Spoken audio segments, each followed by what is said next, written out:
pretty wacky material to make the balls with. Cork, wool, chalk, animal fur and even human hair. A few centuries on, Germany got dead into the tennis too, but wanted to make a few modifications to the ball to make it a bit more effective.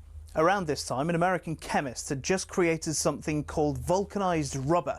Out of that, people started developing air-filled rubber balls, which were properly bouncy, but either red or grey in colour.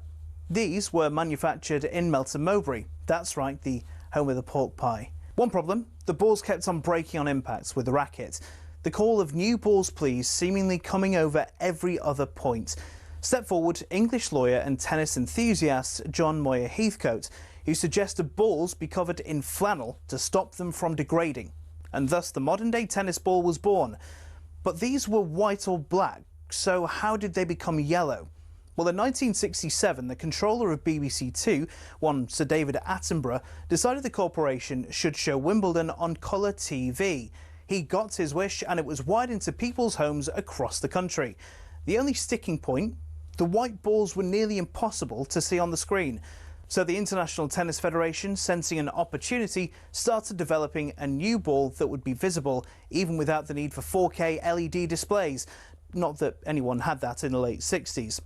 After rigorous testing, they came up with the colour optic yellow and decided every ball be coated in that colour from there on in. And there you have it. Tennis balls are yellow, all because Sir David Attenborough wanted to watch Wimbledon from the comfort of his own front room. You could say the ITF aced it.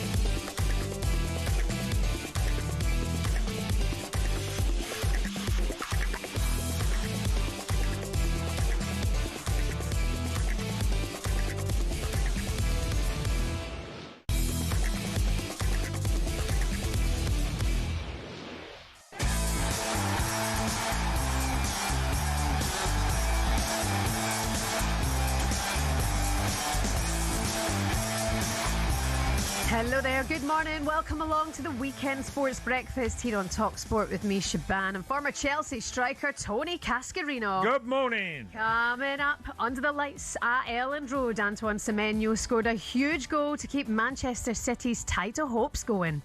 City had their best spell of the game leading up to the goal, but that, a fine pass, great cross, simple finish. Leeds 0, Manchester City 1. We'll have more from all of the Premier League action, including more VAR controversy at Brentford's 4-3 win against Burnley. Guy next to me, he's lifting my little boy up in the air. We don't care. We thought we were winning 4-3. Yeah. And then all of a sudden, 5 minutes later, it's dashed. It's gone. Yeah. Chaos. Clarets fans are not convinced Burnley's goal should have been disallowed. What do you think? 03717 223344 is the number. And we'll look into more football coming up for you today, including a must-win for Arsenal as they take on their London rivals, Chelsea.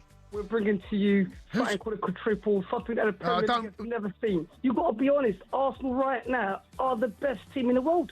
Yep, we've got a lot to discuss today. All of the weekend's action to preview, everything from yesterday to review. Get involved at 81089 03717 223344 is the number. You're listening to the Weekend Sports Breakfast on talkSPORT. Good morning.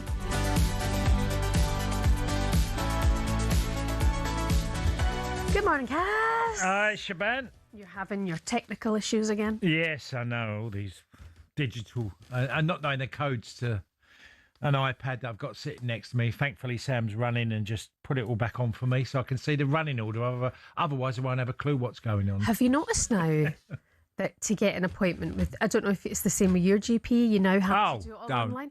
I think, see the poor older people who struggle with phones. Absolutely. It feels like we have no consideration for certain generations that have to do stuff. It's easy, even with the school stuff. I mean, Shebahn, you know, the emails you get from schools now and what's necessary and what's required, and the different sites you have to visit. Yeah. If you need to pay for something. Well, I was paying for after school club the other day. Yeah. And in the end, I don't think I paid for it. She was like, it's on the app. And I was like, what app are we talking about? Apparently there's a Gateway app where you can pay after school club. Don't know my arse from my elbow. And it will be many things. It won't be just the after school club. It will be for if there's Sporticus, there's a sports. Donate this for that. And it's just one thing after another. We've got into a world you literally need to know so much. And I do feel like, obviously, luckily for older people, if you've got family, they can help you out. They can help you out and just say, right, you need to do this, this and this. Because for the younger generation, it's very simple. It's like reading and writing for them. They can do. Yeah, I can muster my way around it. Yeah, likewise, but me. It bugs me. Whereas my mum and dad phone my sister, even to write a text message, they're like, Brogan, have a look at this for me.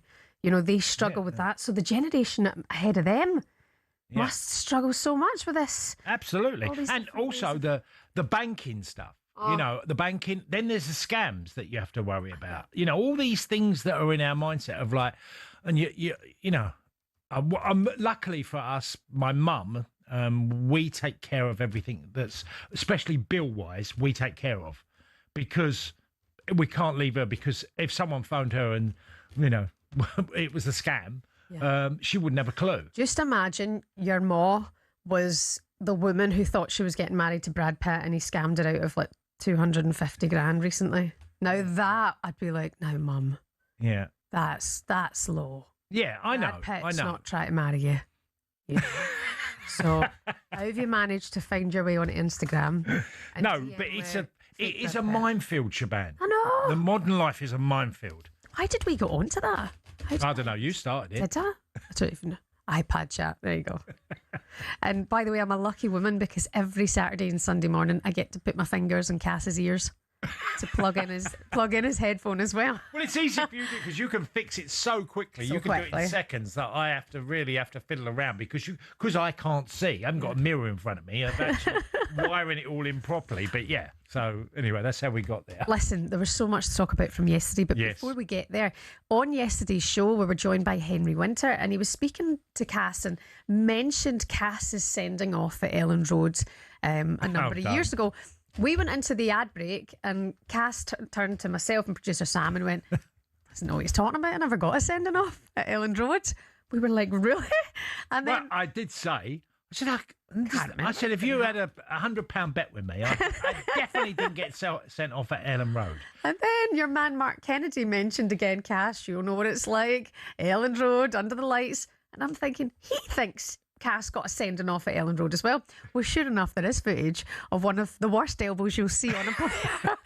Cass did get a second yellow and I've edited too many balls, Shebahn. I couldn't even, when I'm watching it, I didn't even know what was going to happen. And it was Weatherhall, I think, the centre half. I think it was Weatherhall. David Weatherhall, I think his name was. I collided with him with my elbow, but I had no recollection of that at all. I mean, to forget a sending off is pretty... Well, I had 9 in my career. Well, that's quite a lot. Yeah, it's quite a lot. I had 9 sending off, so I remembered how many I had. I kind of rate that. But I actually did have I had no recollection of being sent off in that game. That's brilliant. And getting my marching orders. That is brilliant. It was for Chelsea, by the way, when I was playing for Chelsea. And it's not even as if he could say I was steamboats. It was in the middle of a professional football game. And it's such a blatant one as well. It happens. There's things you just can't remember, but that is a classic from our Cass. By the way, yesterday, an absolute goal fest in the Premier League, including 2 7-goal thrillers. Here's how it all went down for you here on talkSPORT.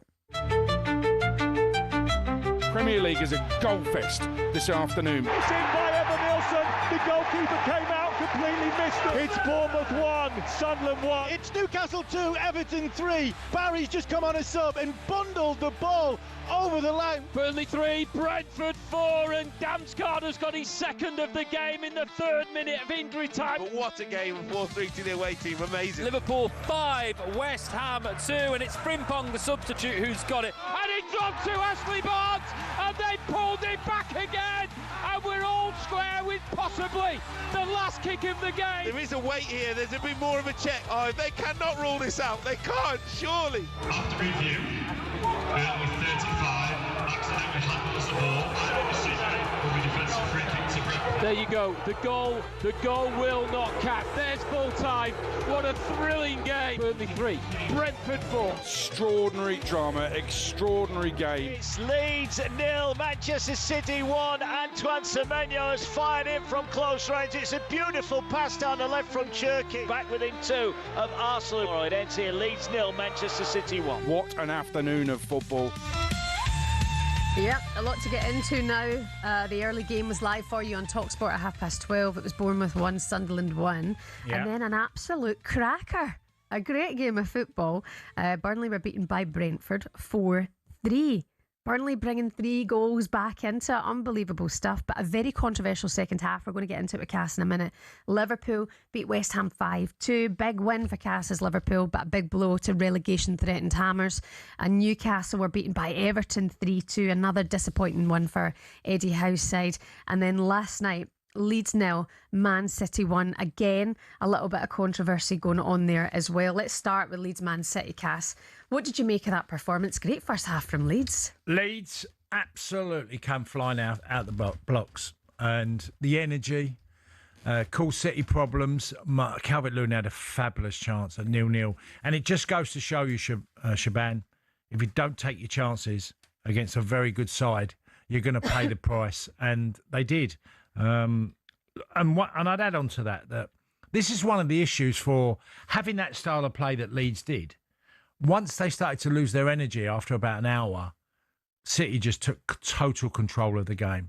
And I said in the office earlier, I said, there's sometimes managers, and Pep Guardiola's in this position, a privileged position of you don't need recruitment. If you can go and buy Semenyo and you can go and buy Mark Gay, you don't need a recruitment team to do that deal, do you? Or them 2 deals. Because yesterday, it made me feel like, for the first time this season, I felt they could catch Arsenal, because them 2 signings have ultimately made a massive difference to City, because that's the City I remember from when Pep had really great City sides where they just took control of games, and that's what they did to Leeds yesterday. Antoine Semenyo signed from Bournemouth for $64 million on January the 9th and has had so many goal involvements. I think it's a goal involvement every 110 minutes in 11 appearances for the club. So already become so important for Pep in this title race. Yeah, absolutely. And look, there's nothing wrong with it. So Alex Ferguson did this regularly, by the way. He signed players that you didn't need a recruitment team. He did it many times in his career at Old Trafford. Did you need a recruitment man to go and buy Erling Haaland? You don't. So there were 2 great signings available and City could go and do them. And and that's taking nothing away from the City team, because they've got some really great players within that club as well. And it was quite devastating, even though they only won 1-0. And like I said, the early parts of the game, Leeds had their chances, didn't take them, and then it got ultimately punished. Yeah. Daniel Farke got himself a red card. Pretty aggrieved with the referee at full time. Yeah. Do you understand his frustrations? Well, yeah. Look, he's looking at a game that was very tight for long periods, and City, I think it's a sign of a very frustrated manager that didn't get anything quite dropped their way yesterday. But the big but is that City, I thought by the end, were worthy of that victory. Okay. I get his frustration. He's upset because he knows his Leeds team has given a hell of a lot in that performance. Leeds still 15th in the table. Man City able to close the gap now to 2 on Arsenal ahead of their derby today against Chelsea. Up next for these 2, Leeds versus Sunderland on Tuesday. City against Forest is on Wednesday. We'll be across it all here on talkSPORT. Coming up next, we're going to get into this crazy game at Turf Moor yesterday. 2 goals disallowed for Burnley, but were they the right decisions? But either way, did VAR suck the joy out of an incredible game again? Good morning. It's the Weekend Breakfast on talkSPORT.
I really don't understand why a manager has to have previous experience in the environment that he's going into. You all appeal for the best in class. How did that work at Manchester United with Van Gaal, Mourinho and Rangnick, says Paul.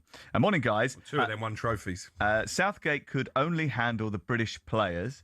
Foreign players wouldn't have the same respect for him. They wouldn't be enticed to play for Manchester United. He wouldn't have the pulling power. He'll be a failure to be at Manchester United. Abby is a Manchester United fan in Glasgow. Matthew says, a great show again.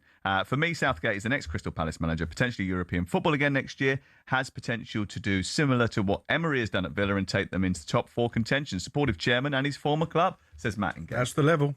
That is the level. And that's not disrespectful. I think it'd be a good fit. He's had a good old freak out. Count to 10 addicts. Yeah. He's not a happy boy there. Because you asked him. No, I'm not happy boy because you didn't want to have the same debate we've had over and over again, and then you had the same debate we've had over and over again. I tried to. You two did. I told you not to do that, but you did it anyway. But as well, on a serious note, though, how much does Gareth Southgate want to manage? Well, that's one of the key questions, actually. Then, like. Because I've always had the impression that he doesn't want to go back into it unless it's a job that he cannot turn down. Yes. Because the pressure was so high on him. And I remember speaking to him after he'd resigned from England and he was over in on a holiday, chilling out, and he was like, I've got absolutely no desire to come back. No desire. I just need the time off. I can imagine.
You're in denial.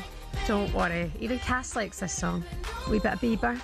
I mean, obviously I'm a totally different generation, but he's made some incredible music. We were talking about the album and sort of the stuff around Sorry and Love Yourself and all that. That feels like yesterday to me, listening to that, because that reminds me of my youngest son. Yeah. We're hearing that type of music and loving it. Yeah. Because kids do, don't they? Babies, they can sort of, they get the rhythm of it, and when it's that period, it always reminds me of that. Yeah. Even this song, I mean, I think well, he's got a birthday today, so there's only a couple of years between me and the Beebs. 32. All right. I was going to ask, is he over 30? That was the question, because I wasn't sure. Yeah, he's got an album out at the minute. He's finished. He's finished. He's done. He's got nothing else to give. That's him, retired. Yeah, 32 years old. Happy birthday. But when you were a teenager, 30 feels really old, doesn't it? I know. It does. You just do. I was saying and you realise when you get there, no, it's like ridiculously young. Yesterday, I popped next door to my friend's 30th birthday party, and I thought I'll swing in for half an hour because it's next door. And there was a family there. Now, I didn't realise until later on the situation, but lovely girl, chatting away to her. She was ages with me. And then at one point I was like, and this must be your husband. And it was her dad. Well, that's either which one? That's a good and a bad thing. No, there, she looked young. She actually looked younger than, I think she was something like 33. Yeah. But her dad was 62 and he looked unbelievable. Yeah. Like, not in a creepy way, but I couldn't believe how well he looked. Yeah. And then then he pointed out his wife, and she was stunning, and she was 60. And I thought, oh my God, get me more Botox. They looked so good. I mean, you need a surgeon, not back full face transplant. I know. So, look, some people are blessed also with the aging genes. They're just like, I've got my brother-in-law who's now nearly 70. I think Tony's 69, and he's always looked way younger. Way younger. If you see him, you'd go, never would you think he was nearly 70. It's funny because a lot of people, when they see my husband, are always like, oh, is that your dad? Yeah. Because Jamie does look old. He's got grey hair, and he's had grey hair since like the day he met me. Oh, right. He says it was me that gave him grey hair, but this guy last night also had grey hair, but for 62, I was like, fair play, you look the business. Yeah. And then I left, and he was delighted. He was chuffed with himself. Hey. Some people are lucky. I know. I wish it came the other way. Not Scotty Parker. He looks great as well. No, he does look great. I mean, he's not going to be. He's going to be going. Oh, you're talking. Being blessed sometimes in life. Yeah, true. Not so much yesterday because Burnley were defeated by Brentford 4-3 with nothing but controversy. Let's discuss a crazy game at Turf Moor. Brentford raced ahead a 3-0 lead, and we were going, wow, what an absolute popping that is. And then the host pulled it back 3-3 midway through the second half, and then this turn of events happened. Fleming thought he had given Burnley the lead for the first time, but the goal was then ruled for offside, and then Damsgaard restored Brentford's lead 4-3, and then with virtually the last kick, Ashley Barnes thought he'd stolen a point for the Clarets, only for that goal to be ruled out as well, this time due to handball by Barnes after a hefty VAR check, which went on for something like 5 minutes. So the fans were absolutely fuming. First, we can hear from the boss, Burnley boss Scott Parker. He was devastated the late equaliser was chalked off. We're looking for perfection in every walk of life, aren't we? You know, whether that's a photo you take yourself and you want to add 17 filters onto it to make you look different, or whether that's a game of football that we want perfection in a game of football now, and we're not too far away from every phase of every game getting the perfect scenario, and I'm weak in my position because ultimately everyone will always throw back that, well, it is offside. It's offside by an absolute margin. And then the second one, I've not seen it back. It is handball, so it's given. So we were just on the wrong side of that, really, and that was disappointing. Fair play to him. Cam there. Yeah. You've got to feel for them because that was a poor decision. If it takes 5 minutes to find a handball, you're looking to rule it off. Yeah, well, there's a great headline in the newspaper, and it says about the two managers: one man's heaven and another man's hell. And you saw the delight of obviously Keith Andrews getting a 4-3 victory, and you can hear it in Scott Parker's voice, absolutely gutted.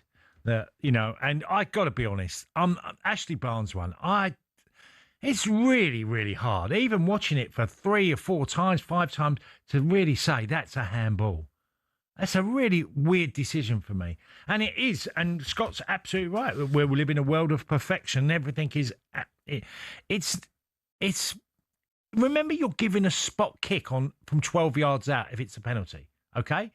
That's not, that should never be a coin flip decision. That should always be, if you're given a penalty, it's got to be a certain penalty, a stone wall penalty for me. And I think we've got into this area now where each team have scored 5 goals within an hour. 2 of them have been chalked off.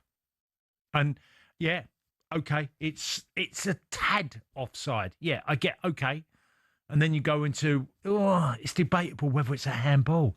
How we get into it? And my argument is always the same on this, Shebahn, is when do we get to the next level where a team's going to have 3 goals chalked off?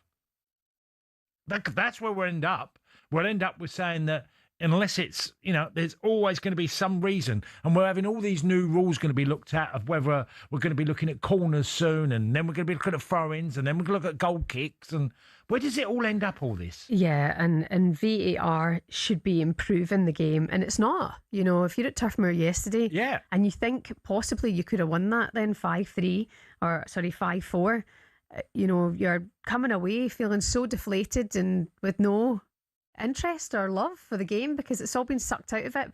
We heard from a Burnley fan yesterday who called Game Day Phone in. He spoke about the experience in the stadium. I'm very gutted. I'm absolutely fuming because I'm talking about VAR. We've just had an absolutely fantastic game. All right, we didn't play brilliant in the first half. We've had an absolutely fantastic game of football, and we're now talking about VAR. It's just ruining the game. It's ruining the experience for the fans. I'm dancing round, I'm singing, I'm lifting my little boy up in the air. The guy next to me, he's lifting my little boy up in the air. We don't care. We're celebrating. We thought we were winning 4-3. Yeah. And then all of a sudden, 5 minutes later, it's dashed. It's gone. Yeah. To take 5 minutes to find that handball shows there's a real problem in the system. If we go to football to celebrate and enjoy goals and have those moments, now you've spent 5 minutes to try and find a way for them not to enjoy it. Well, it's wrong. Yeah, it's absolutely wrong. And you can obviously compound in that, Shebahn, is that for the 2 incidents, you're talking about Fleming's as well, it's gone over 8 minutes. So 8 minutes of a game have been looking at 2 incidents that have ultimately gone against Burnley.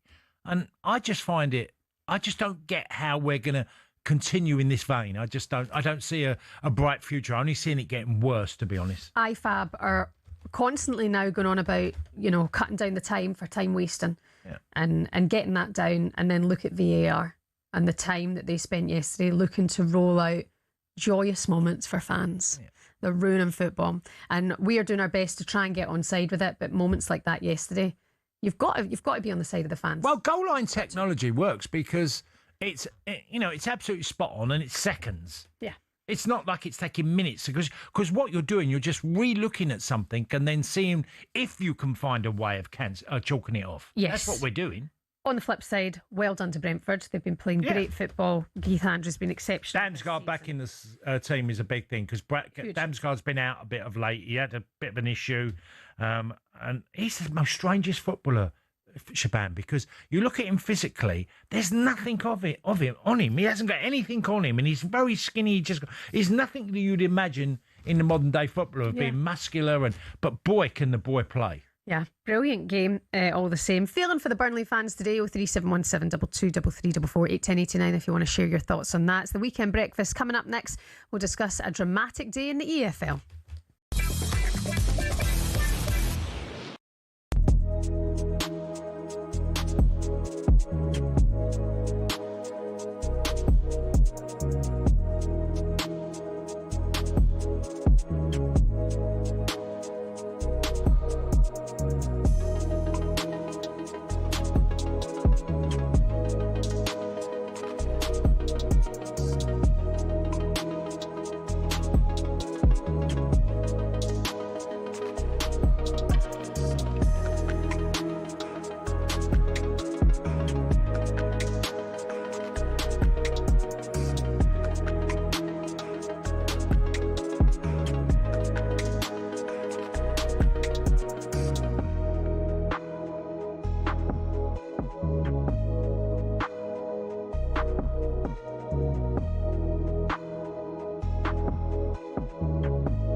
England striker Ivan Toney joined Drive Today's show and was asked whether he wants to see Arsenal win the title. Arsenal fans hate me as it is, so I can't say too much. But now, I do want them to win. I think it's boring City winning all the time. It would be nice for us, another team to win. Also, a couple friends at Arsenal also. So I think, it'll be special for them. Obviously being so close for so long, and hopefully they can finally get over the line. But I think they know City have been there, done it. So City have that little advantage, but I feel like Arsenal maybe can do it this time.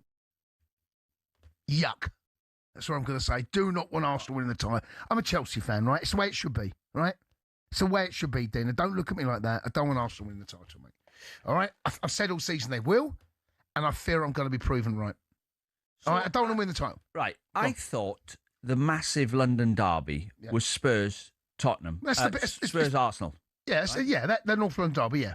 So who's Chelsea's biggest rivals? Spurs? In London, Spurs. I mean, they say Fulham and QPR and Brentford. They're not. No. So why do you hate Arsenal then? No, I don't hate Arsenal. I just don't want Arsenal to win the title. Why? Because they're London. I don't want anyone in London doing well. In fact, someone's got to win the Premier League title. Give it to Man City. That's all I've got to say. Give it to City. Well, no, not give it to City. What's your reasons for that? Just because they're not from London? Arsenal fans are unbearable. They're unbearable. They haven't won the title in 22 years.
Snapping the bus.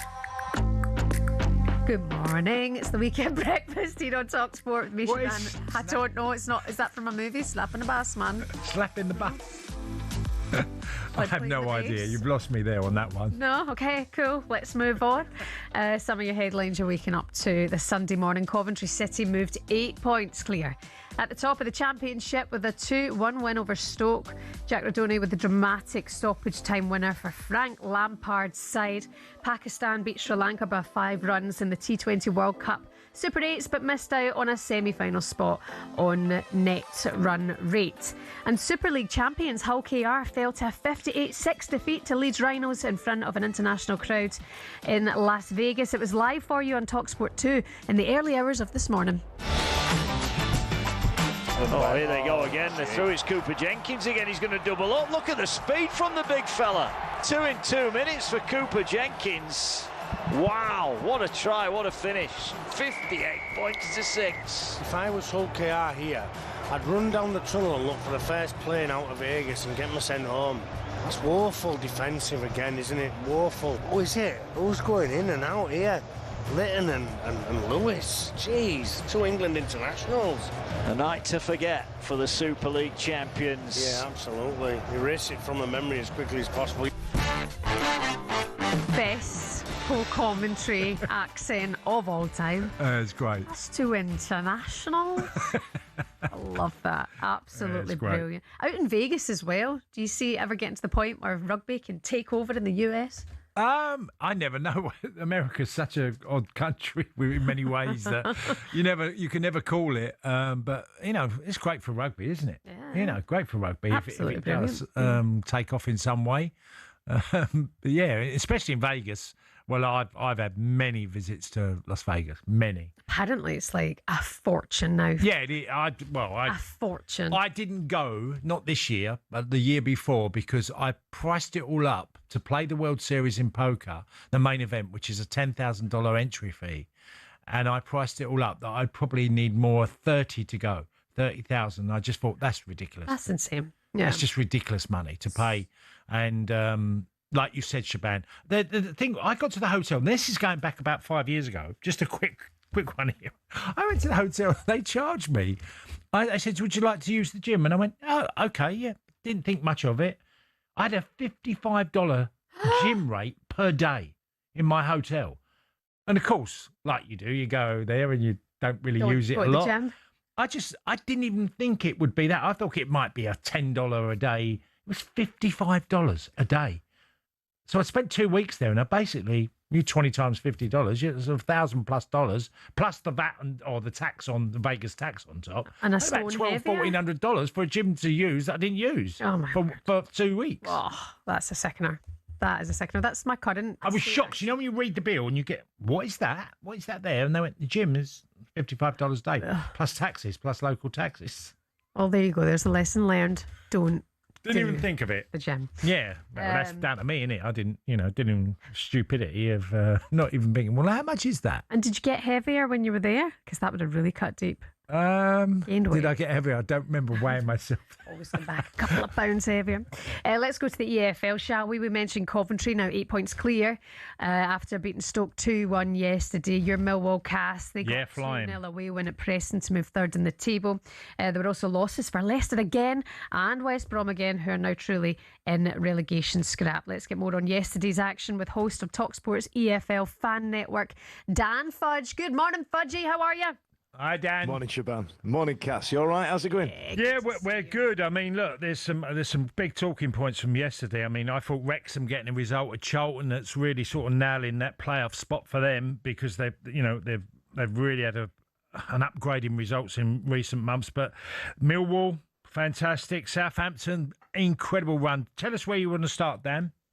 I'll tell you what. Let's talk about the bottom of the championship, because there's two big teams there. They're in real danger of circling the drain. One being West Brom, who sacked gaffer after, or then their second gaffer of the season after something like, it was 9 games, wasn't it? After the Ryan Mason experiment didn't work, they lost to Oxford, who've got their own troubles in terms of staying in the Championship, and the other one is 10 years ago they were winning the Premier League, and then now they've been hit with a 6-point deduction, and they're now sat firmly in the relegation zone, and then losing to Norwich City yesterday, who 3 months ago were right down there where West Brom and Leicester are, but there is a danger of Leicester City going down.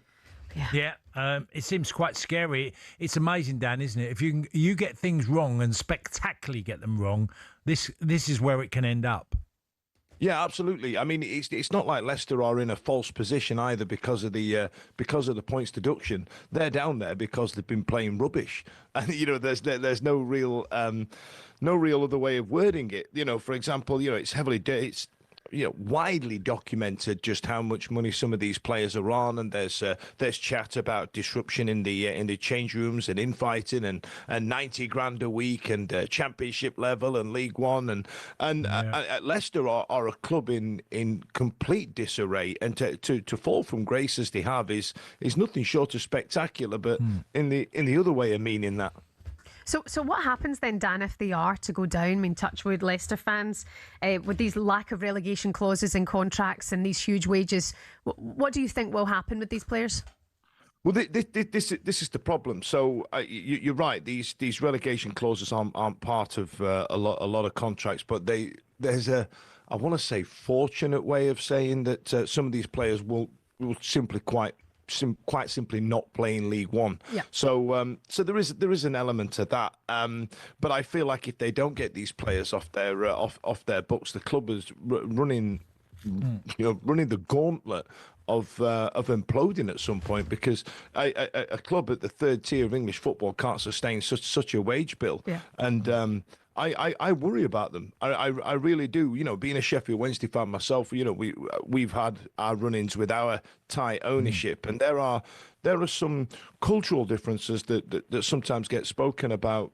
Not enough, if I'm honest, where the owner can view their players as family, as part of the fixtures and fittings, and they kind of want to stay loyal to their players, and sometimes that cultural block makes buying and selling players quite difficult. I was going to add to that, Dan, because didn't Leicester win League One in 2009? Wasn't that around that time? Yeah. So they've been there before, haven't they? So it's not that far ago that they were in League One before. I tell you what, it seems 2009, 17 years ago, but it still seems like 5 minutes ago, doesn't it? Absolutely. I think we're showing our age a bit there, Cass. Yeah. But yeah, they have been down there before, and it was Mandaric selling it to Shebahn Aherne to get the club up to where they are now. So they've been down there before, but there's a potential that we could be looking at another Sheffield Wednesday situation if Leicester City do go down. Yeah. Top end, let's go there, because lots of playoff spots and a lot of battling, and form has been found by Southampton, Wrexham, Millwall, all going really, really well. Well, I'll tell you what, there's two up at the top of the Championship. There's two big stories that I feel that don't get spoken about enough. Millwall, what are they doing up there? I absolutely love this. They've gone about their push towards the top of the Championship in such a measured way. And it's not like they found themselves going, oh, third? Really? What? They've not done that at all. They've gone about it. They've gone quietly. And they're, like I said, they're third in the league, and they've gone about it off the radar. Dan, just jump in there. I mean, aren't Millwall in like the bottom 6 in actual budget for the Championship? Yeah. Yeah, they've got. I don't know how they're pulling it off. It's one of the most impressive things I've ever seen, and it's also the same as I was going to move on to with Hull City as well. Yeah. Another team that were heavily tipped to go down. You never thought you were going to be talking about Leicester City and West Bromwich Albion and even Norwich going down out the Championship, but you always thought Hull City would be fighting for their life down there. But again, absolutely breaking into it. It looks like Wrexham and Ipswich, with some of their financial backing, is starting to pay off a little bit, and they've got a good opportunity of getting out of this league, which is tough. You know, getting out of the Championship is very difficult. But Hull and Millwall for me are teams to watch because no one's looking at them. No, that's a really valid point. And just on Coventry, another win, late winner as well. They've turned it around, haven't they, from having a little bit of a tricky period, and then they've literally 4 wins on the spin, and a big one in midweek against Sheffield United, which was a really tough game for them.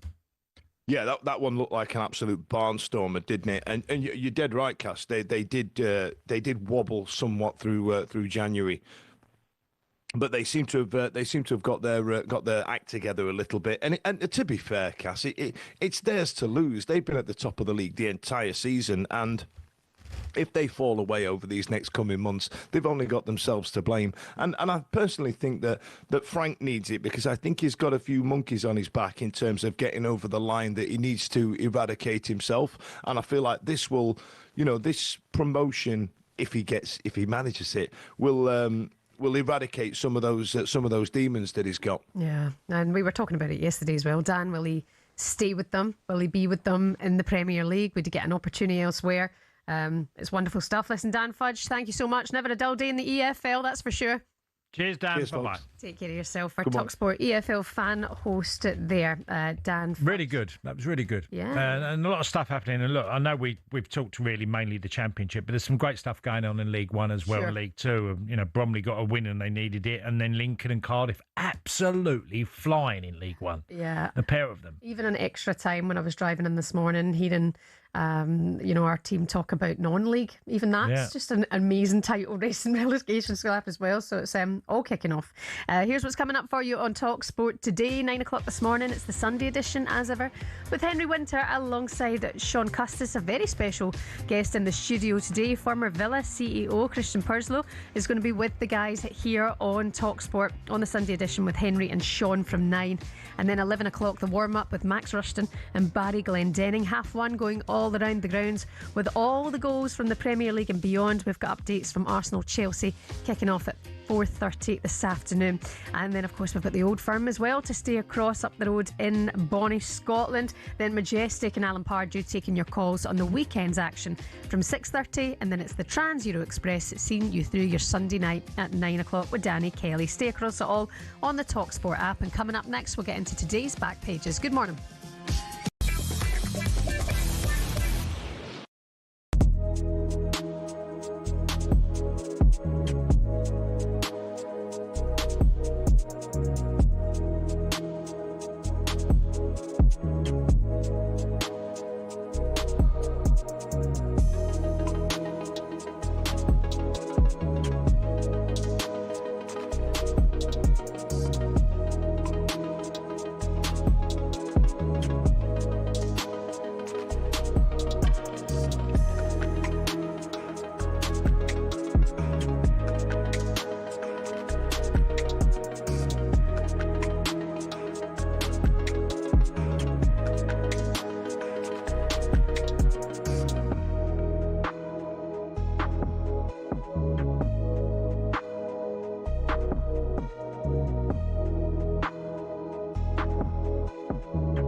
So when an old friend I know drops by to say hello, will I still see suspicion in your eyes? Absolutely. There we go again, Ray. Here we go. Come on now. You're asking where I've been. Whoa. You can't see the tears are real, I'm crying. Sing it, Ray. We can go on together with suspicious minds. Build our dreams on suspicious minds. That's beautiful. Right.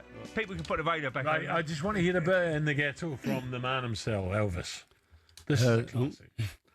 There's a snow flies on a cold and grey Chicago morning. A poor little baby child is born in the ghetto, and his mama cries 'Cause if there's one thing that she don't need, it's another little hungry mouth to feed in the ghetto.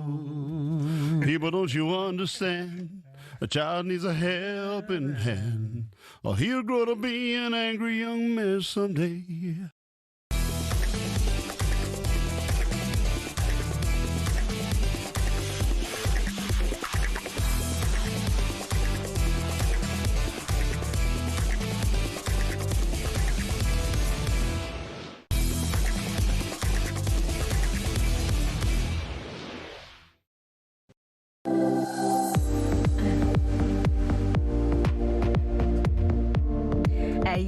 Good morning, welcome along. Weekend Sports Breakfast here on talkSPORT with Shebahn Aherne and Tony Cascarino. It's flapjack time.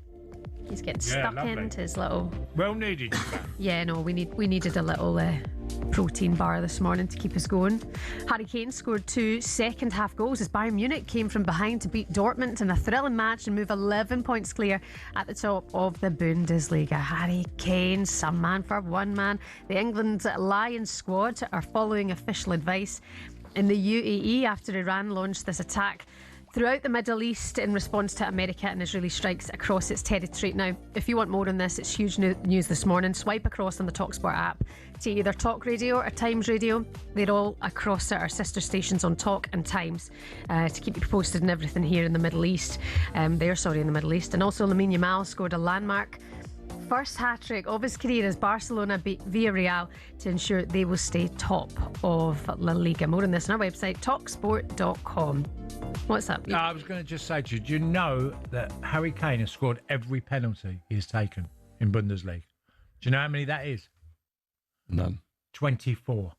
24? He scored 24 penalties. Wow. Out of 24. Yeah. That's mad. Probably should have done that for England at the right time. Oh, dear. What a cow. Is that a mental stat? That is mental. I would trade one of those being missed for him scoring that one against England against France. Sam, don't kick him. To be fair. Yeah, you're dead right. He's with us now. Here's Sam. It's time for this.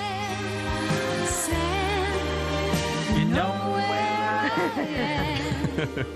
Really gets in your head, that song, Doesn't it? Yeah. People will be singing this in their cars on the way to the games today, won't they? I'm sure. Does that mean they're singing about me if they're singing this song? No, thinking about me. Just it's the name of the song, really, and it's also your name. Thanks, Shebahn. But I mean, sure. I think people will start to now link it together. See, off air, I'm her boss, right? But on there, she just bosses me around, doesn't she?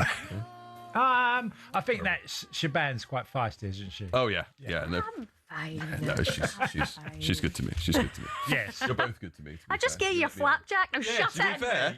To be fair, you did give me a flapjack this morning. Thank you very much for that. Also a feeder. Sorry. I'm looking forward to it. Let's talk about these new IFAB laws that were announced yesterday. Martin Ziegler writing in the Sunday Times this morning, VARs will intervene on incorrect second yellow cards in the World Cup, and next season's Premier League football's lawmaking body has decided. This is all over the papers this morning. The International FA Board, IFAB, has also announced a crackdown on players covering their mouths when confronting an opponent, possibly allowing referees to issue a yellow card for such behaviour. The annual meeting near Cardiff also gave VARs the power to intervene over incorrect corner kicks. Other measures include changes to reduce time wasting, including 5-second countdowns for goal kicks and throw-ins if the referees say they are taking too long. Competitions can choose whether to implement VAR interventions for incorrect corners, but they will be obliged to check on second yellow cards. VARs will not be able to intervene for incorrect goal kicks. Now, Cass, we were talking earlier on in the programme about the Brentford-Burnley game and the delays caused by VAR.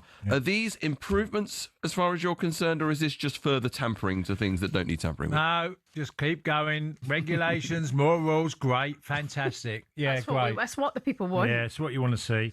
It just infuriates me that, some of them are so trivial. Do you really need to look at, Do you really need to look at so many things? And then, like you say, we go down the corner road. We're going to go down the throwing road, and then we go down. Literally, it's going to be the biggest book in the world, isn't it? Yeah. The new laws of football and the new regulations. Yeah, for sure. I think the problem is they've made a rod for their own back, haven't they? Because they've started implementing, you've got to check this and you've got to check that. And eventually, where does it stop? I think that's been my whole issue all the time. It's a bit, like legal. Legal. Yeah, I've always argued one day football's going to end up in a legal position, as in so much is going to get challenged. And I know there'll be people shouting at the radio that this is already happening and it's sort of gone quiet, especially on someone like Man City. But I'm talking legal and what is happening in the game. There's going to be a day when a league is won and there's going to be a legal challenge to that team winning the league. For sure. It's going to become red tape, hasn't it? Yeah. And this is the thing with IFAB. They're making all of these changes and the fans are to get on board with it. But they're also creating a rod for their own back and creating this world that, you can never be wrong. It's fine to be wrong and get things wrong at times. Yeah. But you're creating this and everybody's to get on side with it. And the one thing that people are asking for, if we're going to go down this road, is mic up the referee, mic up the booths. Let us hear these conversations so we're all in place with it. And IFAB won't bloody do it. Yeah, true. So why not? If you're going to do this and we've all to get on board with it and never complain and God bless the referees, they've got a tough job. Yeah, we know that. But you're making it harder for fans when you're bringing in all this new nonsense that we have to get on board with, getting decisions wrong, not apologising for it, and we've all to be okay with that. Yeah, we just got to accept it and swallow it. Yeah, absolutely. So make them up then. Yeah. Go the full yard. Do it properly. Yeah. I have full transparency or no transparency. It's just another thing that they've created so they can't look wrong. It's fine to get it wrong. It's fine. You're a human being. But I'm sorry. Do you know where this will end up? Is that eventually you'll have, and I went legal, talked about all legal implications. You're right, Cass. Could easily happen in football. Do you know what will happen? You'll all have the legal implications as well of loopholes of trying to get out of all this stuff as well. So it ends up being a minefield again of what's happening to the game. We've said it before. The game's gone. Yeah. From what we know. Yeah, it's going so fast. Well, we'll see a lot of this implemented at the World Cup. I think giving power of VARs to look at second yellow cards is a sensible move, personally, because I think you can't be checking. But will they get it right? Well, that's it. Will they get it right? And I think in some ways speeding up things like throw-ins and corners could be a good thing because that does delay the game. But whether or not this will actually help with that, who knows? They should then also have a timer on making decisions. Right, absolutely. I totally agree with that. Yeah, give them that countdown as well. You can't be having 5-minute VAR checks. Yeah, if they've to get a throw in 8 seconds. Yeah, absolutely. I'll give you an example of where they make these rules and then they don't even abide by their own rules. Do you remember the 6-second rule of the goalkeeper having the ball, or the 4-second rule, whatever? That just disappeared overnight. It's back though. They've gone back to 8 seconds. They've had to extend it. Yeah. It started, I think, at less. Right. If I can remember. It was years ago. Yeah. But it's like, well, this is where you end up with everything. Yeah. Is on the clock. Yeah. In decisions. Absolutely. Now, the other thing I was going to bring to your attention is a very interesting story about Paris Saint-Germain. Did you know, Cass, they've been afforded a week extra off of their schedules in order to prepare themselves for their Champions League game against Chelsea. Yeah. They've been given a week. It happens sometimes in France, doesn't it? Well, it happens in other countries as well, doesn't it? It's not just France. It's happened to other clubs. But there's more leniency towards the Champions League and their schedule. Yes, but do you think we should do that to help our team in the Champions League? Yeah, absolutely. If you want to give them a real fair chance. Look, we've seen the consequences of Champions League football, and the Premier League has a lot of teams in it. But we've seen how much it can hurt teams. I think Newcastle's defeat yesterday, and yes, they won the first leg quite comfortably, but I think generally that load of games, so many, sometimes you see a performance with mistakes in a lot. Yeah. Newcastle's loss yesterday was full of mistakes. Mm-hmm. Whether it was Nick Pope, whether it's a defender falling or, and I think, try and give your team the best chance, or your teams in your league, the best chance of being successful. Yeah, it's interesting, isn't it? It says that's what they're doing. Yeah, John West, this is writing in The Sun on Sunday, Paris Saint-Germain have been given time off by the French League to boost their chances to knock Chelsea out of the Champions League. The holders' Ligue 1 match with Nantes on the weekend of March the 13th to the 15th has been postponed to give Luis Enrique's French champions extra rest before their last 16 double-header is decided at Stamford Bridge on March 17th. Chelsea do play the weekend before, hosting Newcastle on March the 14th. I mean, it's a massive advantage, that, isn't it, for PSG to have that extra few days to prepare? Well, it's a number of games anyway. If you're playing so much football and...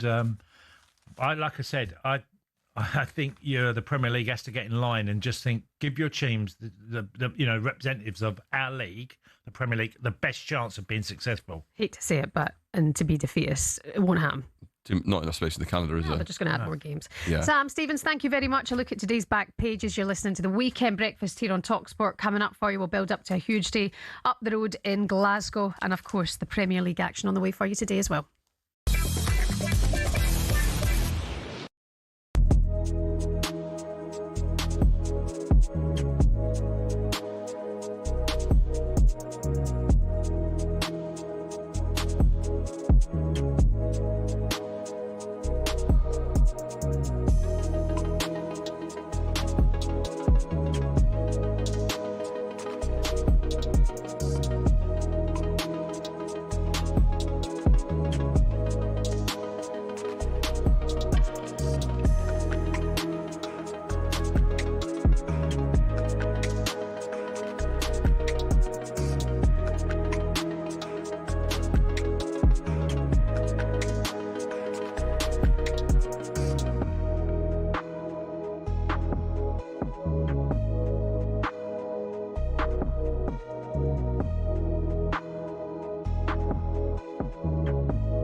So, Stuttgart have got Porto, Nottingham Forest have got Midtjylland. The winners of those ties will meet in the quarter-finals. Bologna take on Roma and Lille play Aston Villa. It means the quarter-final could be Donyell Marlon against Aston Villa, Gabby. That would sum us up. That Donyell Marlon would score the winner and knock Aston Villa out. And if that happened, right, I don't know what I'd do, Crookie. I think I'd walk to your house, Crookie, from here and knock on your door and blame you. We'll fire up the hot tub, mate. You're always welcome. But Aston Villa against Lille, they finished 18th in the Europa League group stage. Beat Red Star Belgrade in the playoffs. They did well, actually, to come from behind. They lost their home leg 1-0 and then 1-2-1 away. You should be beating them. They're 5th in the league as well, in Liga. So Roma's should beat them. the tough one. Yeah, Roma's the tough one, and it's on the same side as Forest. Is that right? Well, yeah. So basically, what it means is that if they were to win against Midtjylland, which you might expect them to do, Nottingham Forest, they would find a quarter-final opponent, either Stuttgart or Porto. Tough draw, actually, that. And then further down the line, if they were to win that quarter-final, the semi-final would be potentially Aston Villa. That is possible. Are you pleased you're on the other half of the draw to Genk? Cookie, you're not funny. Where Manchester United, Alex? Because life after football. For a lot of players, it means going into punditry. Some turn to coaching or working in the game in other ways. But what about the rest? Some former footballers turn their sights away from the game, and there are a few big surprises. First up, from rainbow flicks to pancake flips. Ex-Chelsea and Southampton defender Ken Monku switched up his footballing career to buy a Dutch pancake house. He bought out the shop, which had been his favourite pancake spot as a child, and before long he was mixing the batter and getting behind the stove. Next, Everton legend Thomas Gravesen swapped out the high stakes of the Premier League for those of the poker room. He made over 150 appearances for the Toffees and won the Scottish Premier League with Celtic.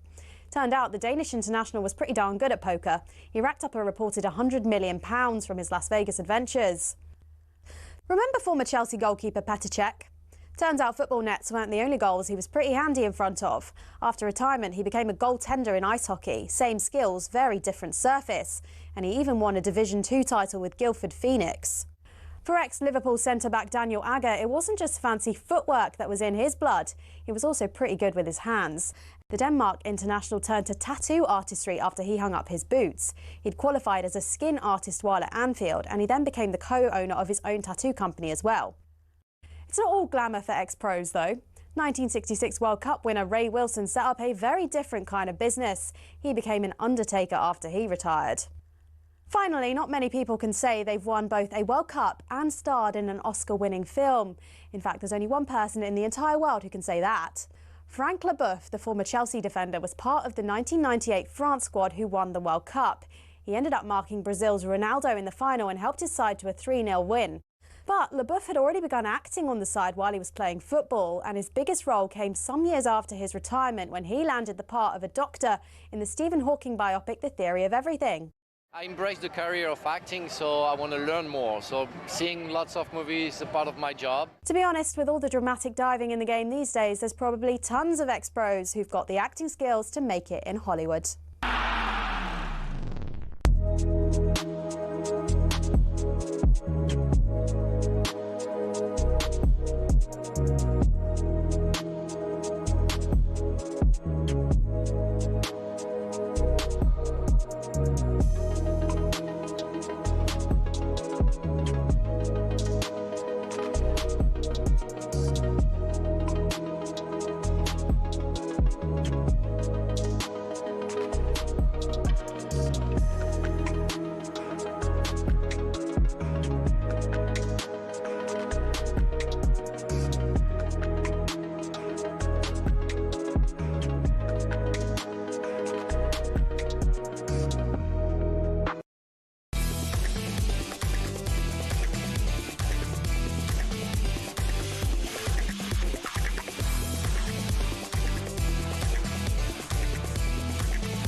morning to you. Welcome to Weekend Breakfast. You're listening to talkSPORT. It's Shebahn Aherne and former Villa striker Tony Cascarino. Good morning. Under the lights at Ellen Road, Antoine Semenyo scored a huge goal to keep Man City's title hopes going.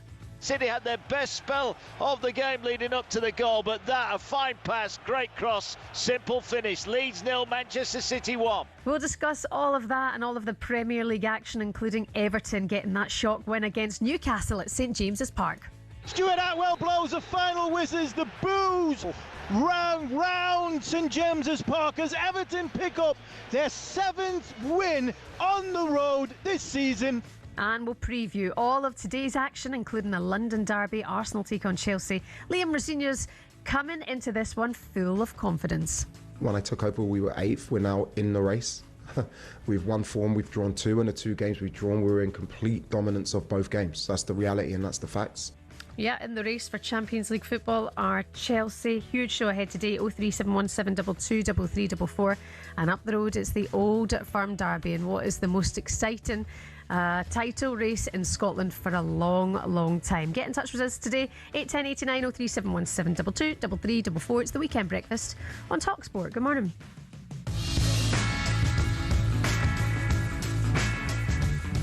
So a lot of people on the text messages this morning just feeling the frustrations of our Burnley fans not happy, of course.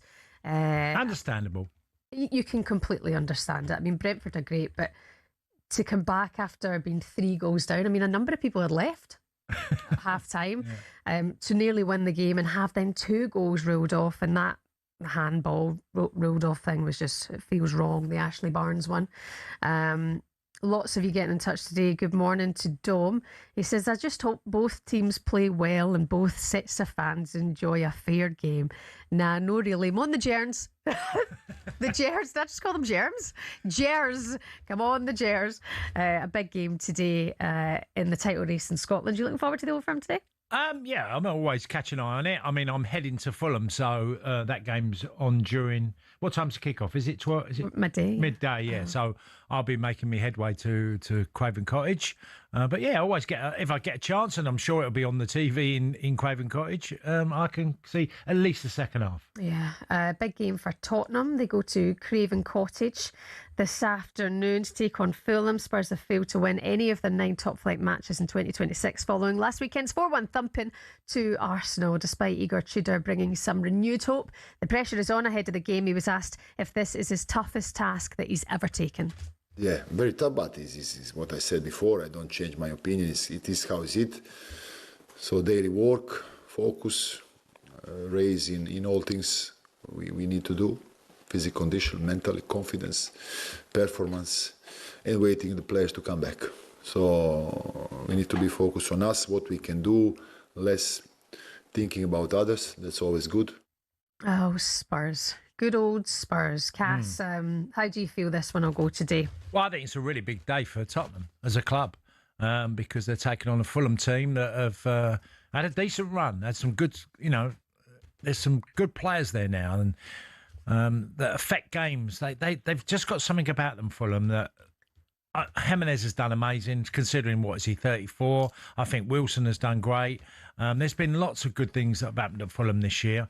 And Marco Silva has navigated his team really well this season. It's a big game for Spurs because they lost 4-1 against Arsenal.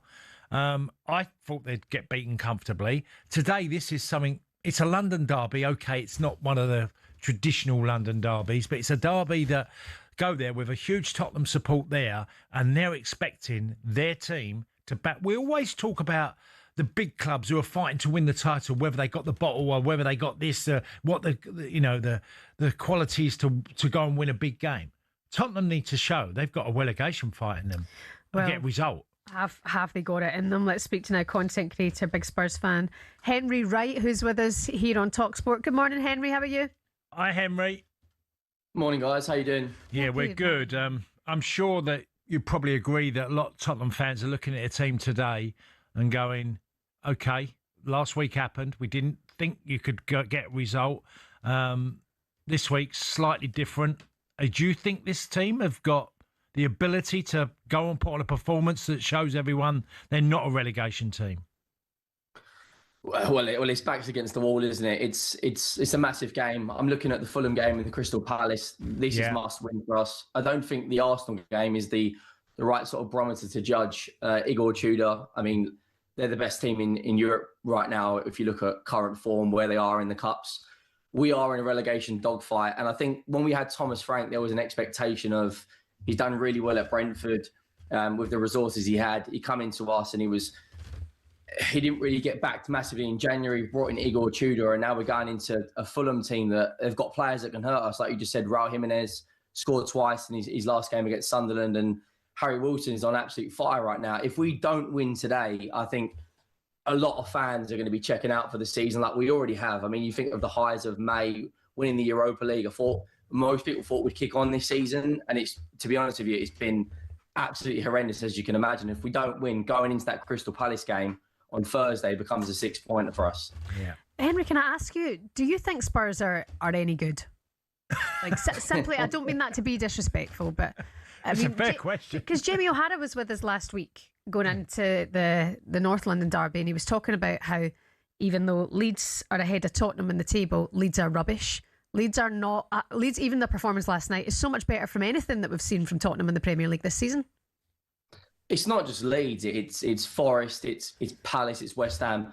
Those sort of teams are, kind of pros when it comes to scraping out results, and they've got more fight and a bit more grit and determination. We kind of seem to be arrogant. The notion and the tag that goes around, you're too big to go down. And I've been saying on my socials for the last few months that Aston Villa have gone down, Newcastle United have gone down, and they're similar-sized football clubs. There's an arrogance, especially within our fan base, that we'll just go and brush Fulham aside. But Fulham are a better team than us, and that's the reality of the situation we're in. We aren't any good at the moment, and we are struggling. And we have got a manager who has got a very good record being interim managers, but he's never managed in the Premier League. And when you look at the Arsenal game, we were completely outclassed. If we go a goal down very early on, these players' heads are going to drop. The fans are going to get irritated. They're going to get on the players' backs, and then it's just a case of how do they navigate through this game? Because I actually think this is an equally tough test because there is an expectation for us to win. It was almost a bit of a free hit playing Arsenal, to be honest with you. I'm going to ask you a question, Emery, as in, you've watched Spurs. I would imagine you've watched every Spurs game from the last 18 months and beyond. I want to ask you about one player, because I saw things in the derby against Arsenal, and Saka skipped past Mickey van der Ven at least 2 or 3 times in the game. Now, we all know at his best, he's a top-quality centre-half. We all know that. But I've seen a player play quite poorly for what we know he's capable of. And I just want to ask you what you think of what I've just said. Yeah, he looks like he's checked out a little bit, doesn't he? Like, you saw the clip that went on the socials where Igor Tudor was asking our defensive line to move up, and he was, you could see from the body language, he was slouching, he was just walking, and there was a lack of effort. Does anyone really blame him, though, for wanting to move out of this team right now? You think of how well he was in the Europa League final, goal line clearance. He's been the captain when Romero's been out this season, but he looks like he's completely checked out, looks like he wants to move. And then you see Romero in the headlines, before he got his 4-game ban, he wanted out. Big rumours him going to Atletico Madrid. I think Mickey van der Ven, I'm not saying he's down in tools, but you could see there is a little bit of a lack of effort from him. I'm never going to question his professionalism because, after all, like you said, he's a very, very good player. He's probably our best player we've got. Yep. But these are the sort of games that we need. And you need someone to, grab the team by the scruff of the neck. We don't have a leader like, some teams do. Like, think of the Roy Keanes and the Vieiras of their times, or the Jordan Hendersons at Brentford and Liverpool. We don't really have anyone like that. Yeah. So we're looking at him today to kind of galvanise and lift the players because, as I said, if we go a goal down, I'll be honest with you, I don't really see us coming back because the heads will just drop on all these players. I just don't know what version of Spurs we're going to get today. No, Spurs fans don't, I think, as well. We don't. Are you going to see a significant difference? Is it going to be heads down? I mean, you mentioned that clip of Mickey van der Ven and Igor giving him the instruction. And then I mentioned this the other day with Alan Brazil, and somebody got in touch, like, you've got to stop saying that Igor Tudor was giving Van der Ven instruction. He wasn't. It was to Dragusan behind him, and we couldn't see Dragusan in the clip. Either way, it still looked like he pied his manager on his first game when they were getting battered in the North London derby. Will it be any different today against Fulham? We'll have to wait and see. Henry Wright, thank you so much for your time this morning. We appreciate it. No Cheers, worries, thanks, Henry. guys. Good luck. That's Henry Wright, Spurs fan and content creator. Do you think Frank Lampard would do a job at Spurs? I don't know about how popular it would be, but obviously playing for one of the rivals in Chelsea and being so successful, but it's a fair comparison, and I think it's a tough club. I really think that club has been run badly for a long time, and I'm talking about just the decision-making that I'm talking about what I see on the field. Because off the field, it's been brilliant decision-making, creating a stadium that they've got, training ground. You know, I've been to Tottenham Stadium probably half a dozen times now. It's a fabulous venue for football. It's done to the highest level. But when you look at the team on the pitch and some of the decision-makings of how they pay or the players they buy, and just on what Emery said there about, you know, Mickey van der Vel, he doesn't blame him. You should blame him. Because you can't get away with that. You sign a contract to Tottenham Football Club, and he didn't say down in tools, but if you're one of your players, you know, getting that understanding, he's got to think. For me, he's very fortunate to play for Tottenham, Mickey van der Ven. Yeah. Right? You've had a big move. You've done brilliantly well there, and what I'm seeing now is a player. It reminds me of when Van Dijk was at the end of Southampton. When he moved just before he played for Liverpool, because I think he went in the January window, and the period before, everyone knew Van Dijk was a tremendous player. Everyone knew that he was cruising, he could play comfortably and be okay. He was off because every club in the country wanted Van Dijk, and rightly so. Mickey van der Ven reminds me of that, where he's like, well, I'll be okay anyway, either way. Right, that's bad. And that's where I've got a problem with him, because I don't feel like it's a player that's going, do you know what? I'm going to fight for this club because I signed a contract to be the best player I can. And if they choose to sell me along the way, or I don't sign a new contract, then that's down to me or the people up above in the club. I look at a player now that he's got a good outcome either way. Yeah, that's not good. No, that is not good. Considering the situation they're in, you want to see that fight from your players. Fulham Spurs, 2 o'clock today. All of the updates here on Game Day Live with Sam Matterface.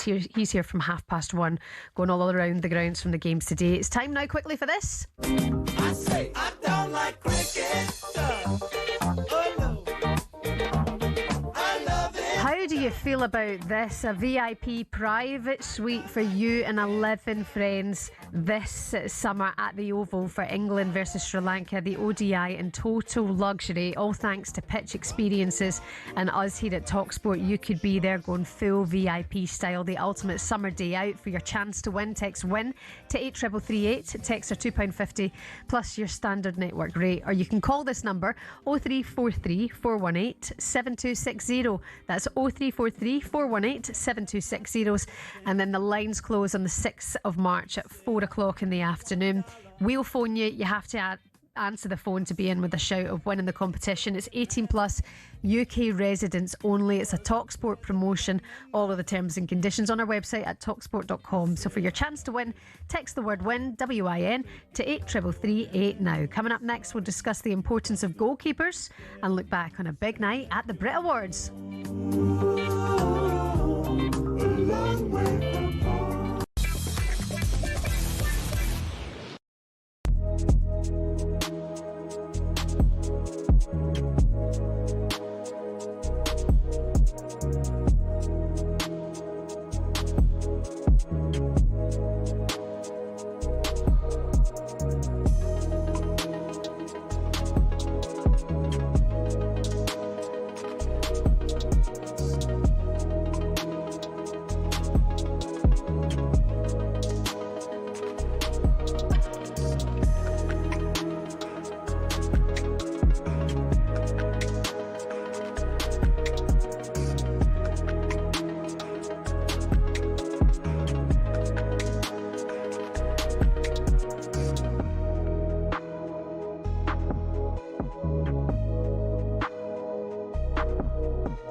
Declan Rice made a mistake, but Declan shows you how good he is. He didn't let it bother him. He was brilliant the rest of the game. And everybody makes mistakes. He put his hand up straight away. No, he's made a mistake. But after that, he was superb, absolutely superb, like he's been all season, by the way. And then the big plus point for the game was Gyökeres. It's got to be, because I thought without his goals he played quite well, because he was always involved. He was making better runs. He was getting to more dangerous areas, but he took his goals very well. His first goal, if you look at his first goal, Al, it's a great first touch. You know, it's all about first touch in football. He gets out of his feet, and it's like it's the same motion as he touched. He's run onto it and he pinged it, and the keeper's had no chance. And the last goal was very, very similar. I'm not going to compare him with Thierry Henry, but the way he played on the right back shoulder, and it was a really good pass through to him. He was strong. But then he cut inside and he just found that he passed it into the net, which he's got to do more often. But he was getting so much better areas. But as I said before, you can't just have one game like that, Al. You've got to do it week in, week out. Well, and that's where Declan is so good. It's every game. Oh, absolutely. Do you know he's very elegant, is he?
So easy to fall in love. So come give me a call and we'll fall into us on the perfect mix of Saturday night and the rest of your life. Anyone with a heart would agree. It's so easy to fall in love with me. I don't want to interrupt her. She's so good. That is a voice.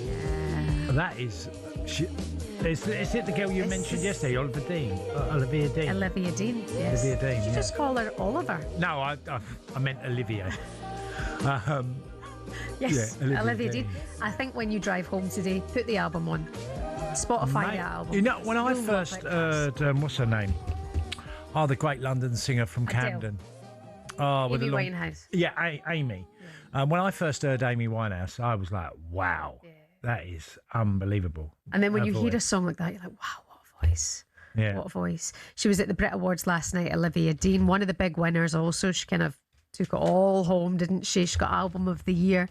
Emma Kerwin was on the red carpet for us here at talkSPORT yesterday. She spoke to Jordan from Rizzo Kicks, who was more interested in beating Noel Gallagher in the title race than winning awards. Oh, you're not. Do you know, because what I was looking forward to more than anything was Noel Gallagher stepping up to get that Songwriter of the Year, looking like a slapped. You know, I seen him on the train, and he looked like, and I thought, I just want to, obviously we're pals or whatever, but like, you know how much he cares.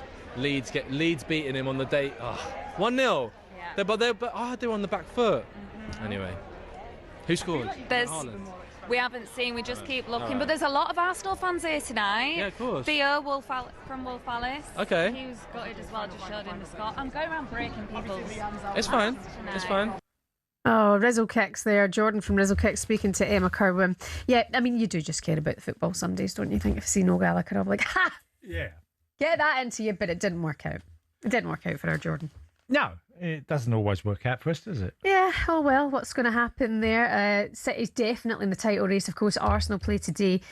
Chelsea at 4:30. Will it? Won't it? Will it let them back in? Oh, I think it will.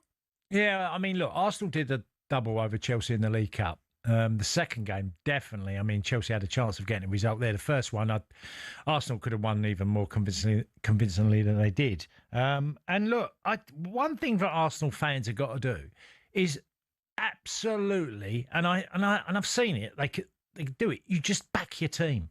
under any circumstance, even if the team go behind, you're just all over making it as best an atmosphere you can for your team. Exactly. By the way, if you want to follow all of the goals today on the screen, talkSPORT Goals, watching all the games on our YouTube channel from midday, including the Old Firm. Sam Ellard is going to be joined by Rivals fans from Rangers and Celtic before the 3 Premier League games at 2 o'clock, and then Arsenal-Chelsea at 4:30 on a goal show on the YouTube channel.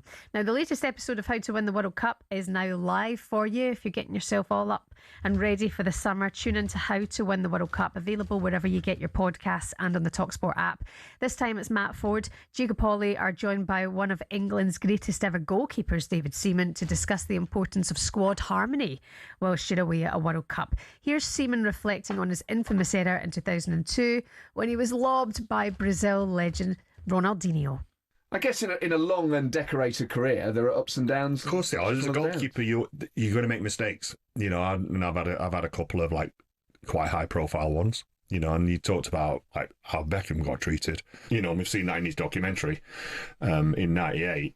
I'm on the pitch after Ronaldinho scored, thinking to myself, "Am I going to get treated like Beckham if the scoreline stays the same?" And what was the treatment you got? It was good.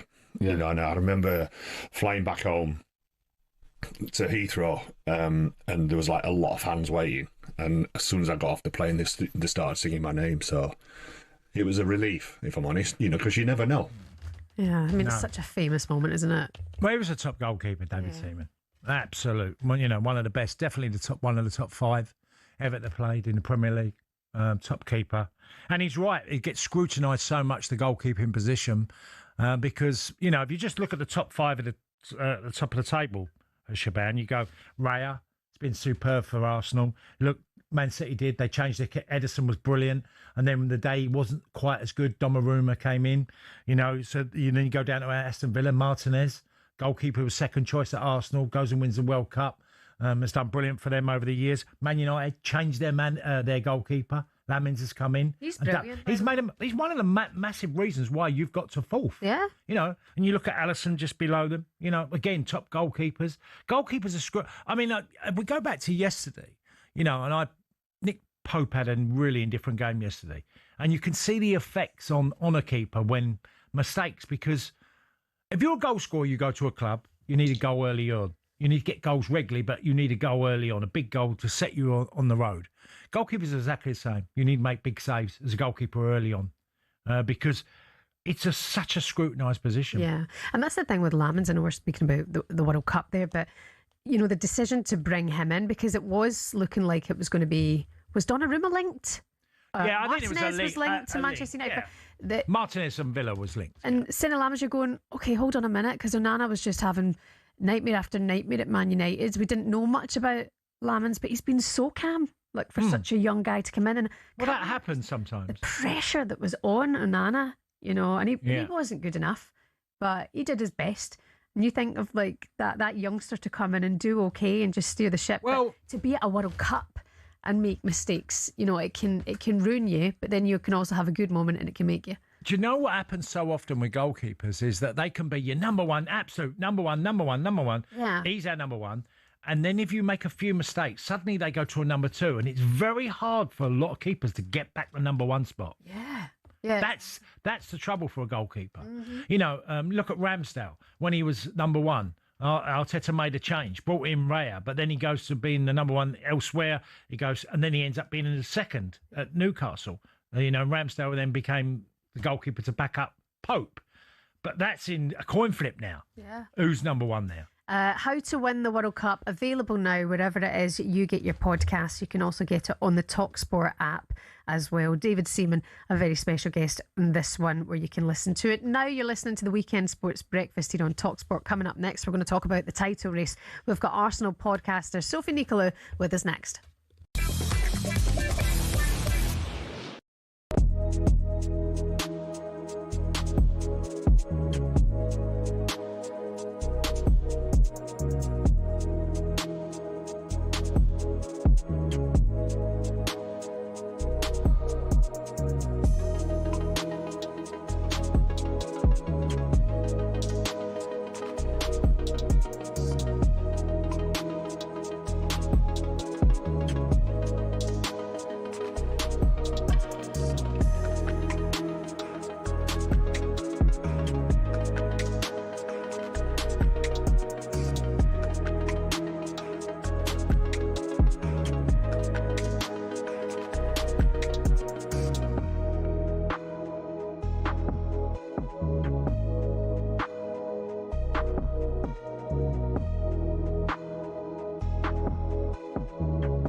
And let's talk about Tottenham Hotspur. Has Igor Tudor already bitten off more than he can chew? Is it strange to hear a Tottenham manager speaking about a small club mentality? This is him talking about the scale of the task ahead. Very tough, but this is what I said before. I don't change my opinion. It is how is it. So daily work, focus, raise in all things we need to do. Physical condition, mentally, confidence, performance, and waiting the players to come back. Is this the biggest job in terms of, we will call it firefighting, you've had? Probably if I recognize the difficulties there are, probably yes. Probably yes. You're still but confident? It's even bigger challenge, you know, even a bigger motivation to do this, and we will do it. We do it, but I agree with you. Even not looking to the style now in this moment. So style need to be in a second moment. This because now it's a question of life and death. It's really the question that every game need to be prepared in that way. How we gonna take these points? You know, one way, other way. In Italy they use the terms, you know, like have a mentality of a small team. You know, we use it in Italy that kind. So that's the key always, you know. With the handles, with the willing, with the wish to have always motivation, like you play against bigger teams. So that's the start, of course.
Very good morning to you. Weekend Sports Breakfast here on talkSPORT. My name's Shebahn Aherne. Former Chelsea striker Tony Cascarino is here. The 1st of March, eh? I know.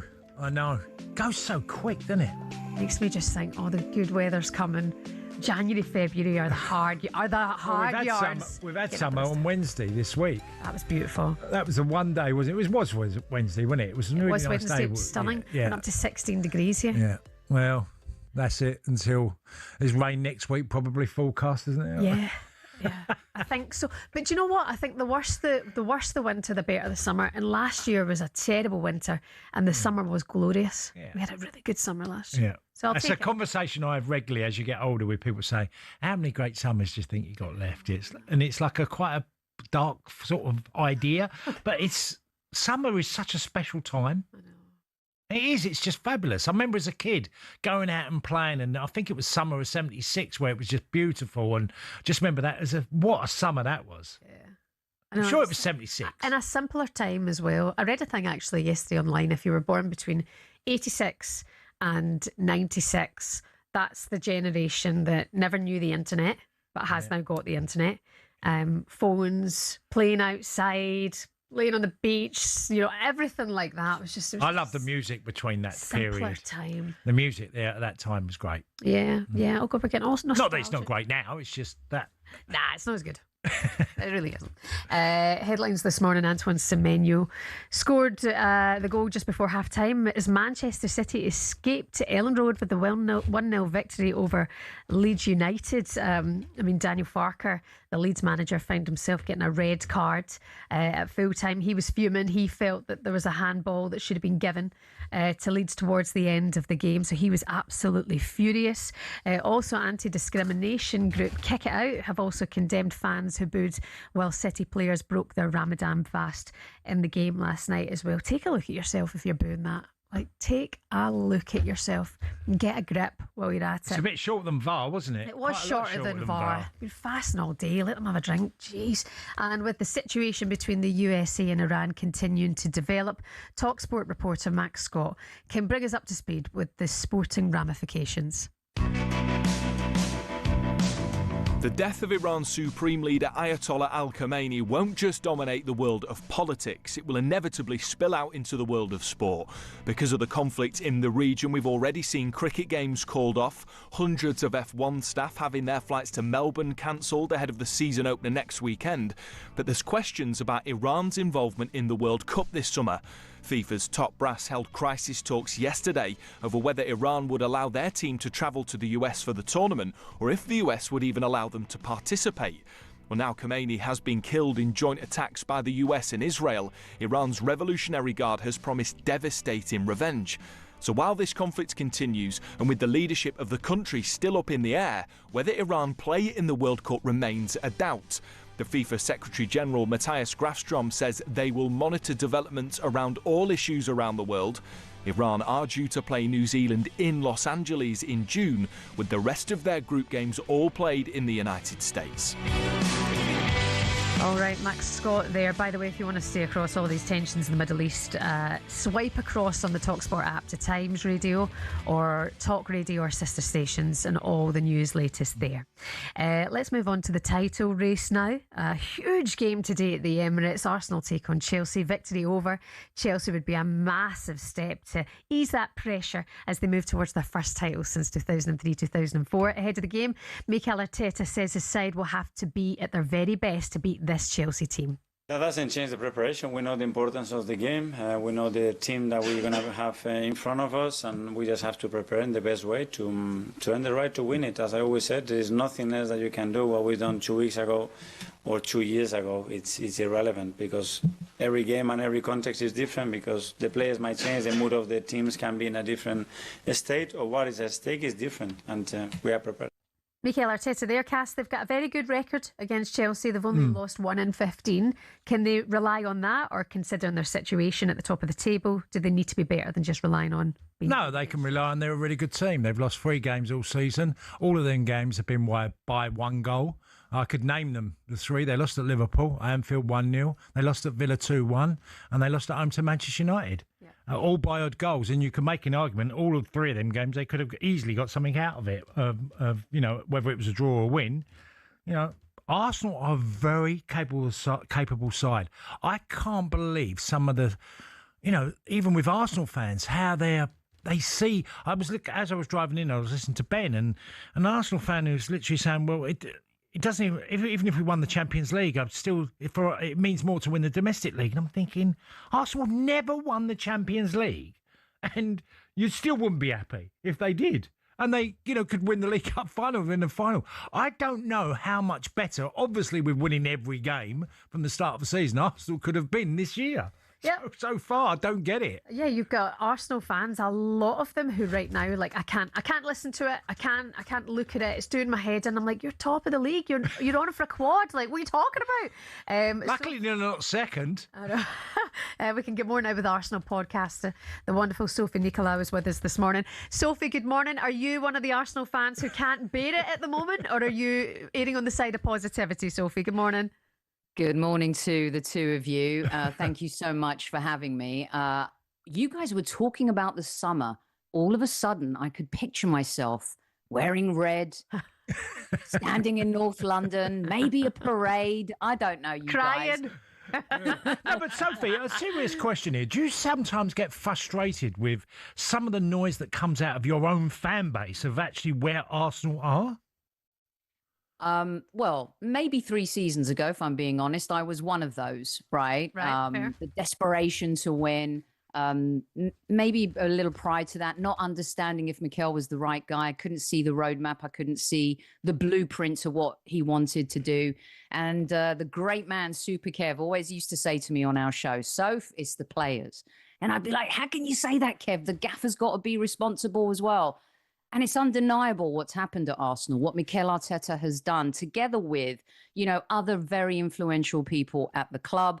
The fans didn't have anything to cheer about. We were apathetic towards our players because they were apathetic. And here we are, Arsenal 2.0, the reinvention, the process. Well, it's gone from process to progress, and now it has to lead to success. I personally have really enjoyed Arsenal this season. We've been battered before, haven't we? Because we've been too gung-ho, go to the Etihad, lose 5-1. Now pragmatic Arsenal, people still have issue with. Yeah. I like blue-collar Arsenal. I've said it on talkSPORT all season. We're a blue-collar team that likes to play champagne football sometimes. And I think that in every single competition, this team has known who they are. And I don't think sensible Arsenal fans care that other people don't know who we are. Okay, that's a very, very good point, Sophie. Yeah, I mean, look, the side has proven time and time again. It's bounced back a number of times, like at Leeds, like at Spurs, getting a big result. And, and I said last week that I find the term of I actually laugh at people suggesting that they're a bottle job. Now, if they ended up coming second, and I even heard the comment last night of someone suggesting, well, if they won the Champions League, that's still not good enough to keep Arteta. And I'm thinking, really? Is that where we got to? So you have to win everything all the time to be a manager, do you? And Tony, you've played the game. It's not easy to win, is it? And sports deals you terrible blows. And look at Arsenal. Everyone thought that back in 2004, our Invincibles team would get back to the Champions League final. Just doesn't work that way. It doesn't happen that way. However, we are at a point where we've invested a lot and we've put a lot into this project. And it would be a real shame at the end of this season if we don't close the deal, if we don't cross the line. And I think that the PTSD kicks in for Arsenal fans. That's where it comes. Yeah. I had Jason Cundy on our show this week. I love it when Jason shows up, guys, because every time he does, we win and we beat Chelsea. He's such a And, Well, you have to invite Jamie O'Hara on as well then. Oh, I'd love Jamie. And that would have been fun after the North London derby, where Tottenham fans actually thought that they had the opportunity to beat us. But look, I think that we've got to go to the Etihad and win. That's it, right? We've got to keep it close until the Carabao Cup. Now, I'm not saying the Carabao Cup is the most important competition for Arsenal this season, but what I have said consistently is that it could be the road to the Premier League title. Yeah. This team doesn't know what it's like to win together. They've not celebrated that. They don't know how it tastes, feels. They have no idea. And to be able to do that at that point in the season and then go to the Etihad with a Carabao Cup under your arm and the fact that you beat Manchester City in that process again, I think would help Arsenal greatly mentally. Arsenal will win and lose this title on the mental side. We're a strong team. We've got a talented group. And I think that, Mikel Arteta has really managed them really well this season. But mentally, we've got to show it now, between now. Secretariat, right? You guys like racing? Secretariat, the horse when it won the Triple Crown. There's the 3 races. There's the Kentucky Derby, the Preakness, and the Belmont. And in the Belmont, everyone was wondering if this horse would be able to win the race because it's so long. And it won by God knows how many furlongs, right? Arsenal had the opportunity to be Secretariat at this points in this season, and they haven't been able to capitalize on that. Yeah. Now's the time There's no other options. You've got to kind of go on this run because Manchester City can and have proven that in the past too. They've got to stop horsing around. Is that what you're saying, Sophie? There you go, Shebahn. Stop horsing around and be secretariat. I think we can do that. There's a couple of things. First of all, Arsenal have got the history of what they did not only at Anfield many years ago, but when Wiltord scored against Manchester United when they got the result at Old Trafford on that type Wiltord, of Overmars, like results like that. Yeah, absolutely. Now, just one quick one on this, Sophie. You would have watched City last night, I'm sure. What did you make? Because obviously Semenyo and Mark Gay coming in feels like City have really upgraded because of what they knew to have a chance. We have to do this. And I thought that stood out last night. Actually, I chose not to watch the game yesterday by design. I'm trying to channel my inner Mikel Arteta and the team. Just focus on us and focus on what we have to do. Plus, I was busy, but the Semenyo Mark Gay signing it's a great signing. Let's not kid ourselves here. Those are 2 January signings that have added a level of Semenyo's just scoring. Gay, he's so reliable at the back. They're really good players who will help City, in this running. We didn't invest in January, but we had a great summer. There's no excuses. We've got a great squad. Yeah. We've got players who can come in. And, we've had players who've been able to deliver at different points this season. So, yes, they're good. Those 2 signings are great, but no excuses from us this season. We've got the squad and we've got to close the deal, I think. Yeah. We've got to get the monkey off our back. Absolutely. And then Arsenal maybe can go on a run and win other trophies as well. But I don't know. Shebahn, we're not bottlers. No. We're the only ones who've been challenging for the last 3 or 4 seasons. Certainly not bottlers yet, and let's hope that won't happen again. Sophie, listen, thinking of you today. Have yourself a good one. Enjoy the game. Cheers, Sophie. At ease, folks. See ya. Good to see you again. Sophie Nicolau, Arsenal podcaster with us this morning. Don't forget all the updates on Game Day Live, 4:30 kickoff. Arsenal host Chelsea in the Premier League. Coming up for you on Monday, by the way. Former gunner Emmanuel Petit will be with White and Jordan from 10 to represent the red side. And on breakfast, Ali McCoist and Ray Parlour will be here, joined by former Chelsea legend Jimmy Floyd Hasselbank. He's going to be in the studio with the guys on talkSPORT Breakfast on Monday morning from 6. Coming up next, we'll discuss some difficult times for Newcastle after their home defeat to Everton yesterday.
Betty just brought in a packet of disco salt vinegar, which I smashed down in that ad break.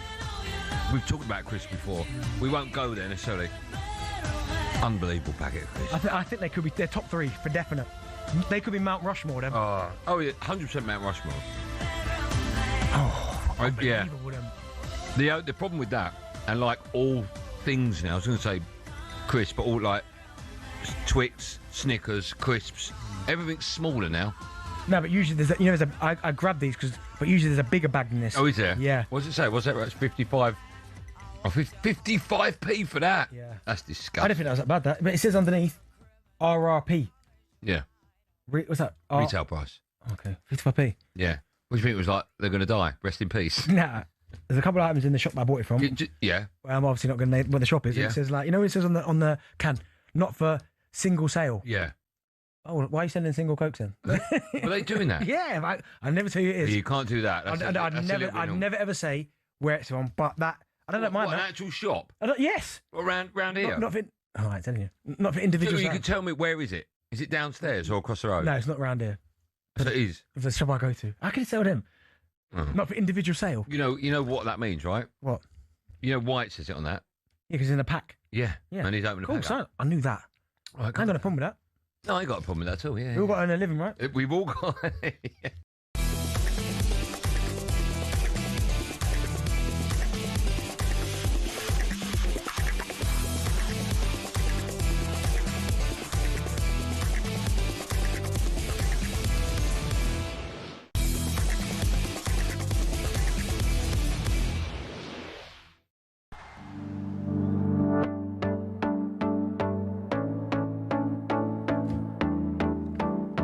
Good morning, Weekend Breakfast here on talkSPORT. Shebahn Aherne Tony Cascarino. Don't forget, if you're at home, you've got the telly in front of you, the smart TV. Stick us on there if you want to watch all the action from the studio today. I'm trying to think what actions happened in the studio today. We had a biscuit, we had a flapjack. Yeah. It's been all go. Some of your Bit of head- Justin Bieber. Oh, we did break it down to just. As it's his birthday and he's 32, did you say? Yes, 32. Happy birthday, Justin Bieber. We need to get some more Biebs, Ed. Said sorry. Hey, good one from you. Some of your headlines. Coventry City moved 8 points clear at the top of the champ, closer to Premier League promotion with a hard-earned and dramatic 2-1 stoppage time victory against Stoke. Evan Elson came off the bench to help Bournemouth extend their unbeaten run in the Premier League to 8 games as they drew with Sunderland at the Vitality Stadium. It was live here on talkSPORT yesterday, and it's 4 wins in a row now for Liverpool after their 5-2 win over West Ham at Anfield. Arne Slot believes the Reds are now reaping the benefits of their performances. I think we've had that before, that we were building momentum and then we got another setback, either by conceding a late drama goal or being much better and not winning, or another injury setback. So at this moment of time, winning, when I was in the dressing room, no one was injured, players coming back, so it feels a bit more positive. And that is something we want to keep having and keep pushing to try to achieve more than where we are now. Arne Slot there, yeah, brilliant performance. 3-0 up at half-time from Liverpool cast. I was surprised. I thought West Ham would have had more in the first half. Yeah, 3 corners as well. Yeah. You know. By the way, Van Dijk has got, in Premier League goals, he's got 1 less than Salah. He's got 3. Salah's got 4. Van Dijk is literally 1 behind Mo. Wow. Yeah, and look, I'm glad he played Gomez at right back yesterday. I really am, because I think there's been too much messing around with whether it's been Curtis Jones playing there, Szoboszlai playing right back, and look, Conor Bradley's had a terrible injury. Frimpong's on the way back. I was glad he played Gomez as a right back yesterday because he's just more naturally a defender. Completely agree with you. I mean, as somebody who's not a Liverpool fan, I can't understand why that decision's been happening for the majority of the season. Playing Szoboszlai there's never the natural fit. What do you take so much out of Back in his midfield? natural position. You lose something effective in midfield, and that's happened. There's been too much of midfielder playing full back, and I get it for the odd game here and there, but really Liverpool have been juggling the right back spot for a long time because of injuries to certain players. Yeah, a full win for them there, 5-2. West Ham getting back into it at the start of the second half. Yeah, you could see the frustration then from the Liverpool fans. Do not let this happen. But then to go on and score another couple was great. Look, Liverpool are capable. Ekitike is a player that, you know, he's going to get goals. I don't think, and I said it yesterday, that I don't think he'll ever be and I hope I'm wrong, but he never feels like he's going to be a 25, maybe 30 goals a season man to me, but he's going to have a massive impact on the season because he's just such a talent. And what's he got now? 10 or 11 Premier League goals at the moment. But I hope there's room for improvement because he's a very young man. It leaves West Ham 18th still on the table in the relegation zone. Yeah, big week for them. Fulham away, Man City at home, Villa away. Some tough fixtures for West Ham. Indeed. Okay. That's Fulham. They're playing Fulham in midweek away from home. Okay, it's time now for this. Is it too late now to say sorry? 'Cause I'm missing more than just your body. Newcastle feeling sorry for themselves this morning after a 3-2 defeat against Everton. Tierno Barry scored a late winner for Everton yesterday in the win at St James's Park. this loss leaves Newcastle 12th in the Premier League, 7 points away from potential European places. Cass, that was a bit of a gutter for them yesterday, wasn't it? Yeah, and the headline in one of the papers is how let's rip at homesick tune. And they made a lot of mistakes yesterday. There was a number of errors. I talked about it earlier. Nick Pope has got to save when he just spills the ball. I think it was the first goal. Got to save that. And there was a number of issues during the game as well, mistakes that were being made that enabled Everton to be fair. And you know, whatever we say about Jordan Pickford, he pulled off a really great save at the end of the game as well. Brilliant. To keep it a 3-2 victory for them. And Everton seemed to be absolutely a far better team on the road. I mean, 8th in the Premier League. It's David Moyes. He's done such a great job. I'm not surprised. Well, if he had any decent home record, Everton would be challenging for the Champions League. Yeah. Champions League spots. It'd be challenging. And speaking of which, Newcastle doing well in the Champions League. Yeah, but it's really struggling in the Prem. One of the biggest handicaps, Shebahn, for the teams like Newcastle who cannot spend, even though the club's very wealthy, they can't spend to keep up, to have a squad that's capable of doing Premier League, Champions League. They can't spend that type of money. They'll be breaking rules. Yeah. So they don't have that luxury of leaving lots of players out. They have to go to players that are playing regularly. So it's an obstacle for them, which they found after Champions League football.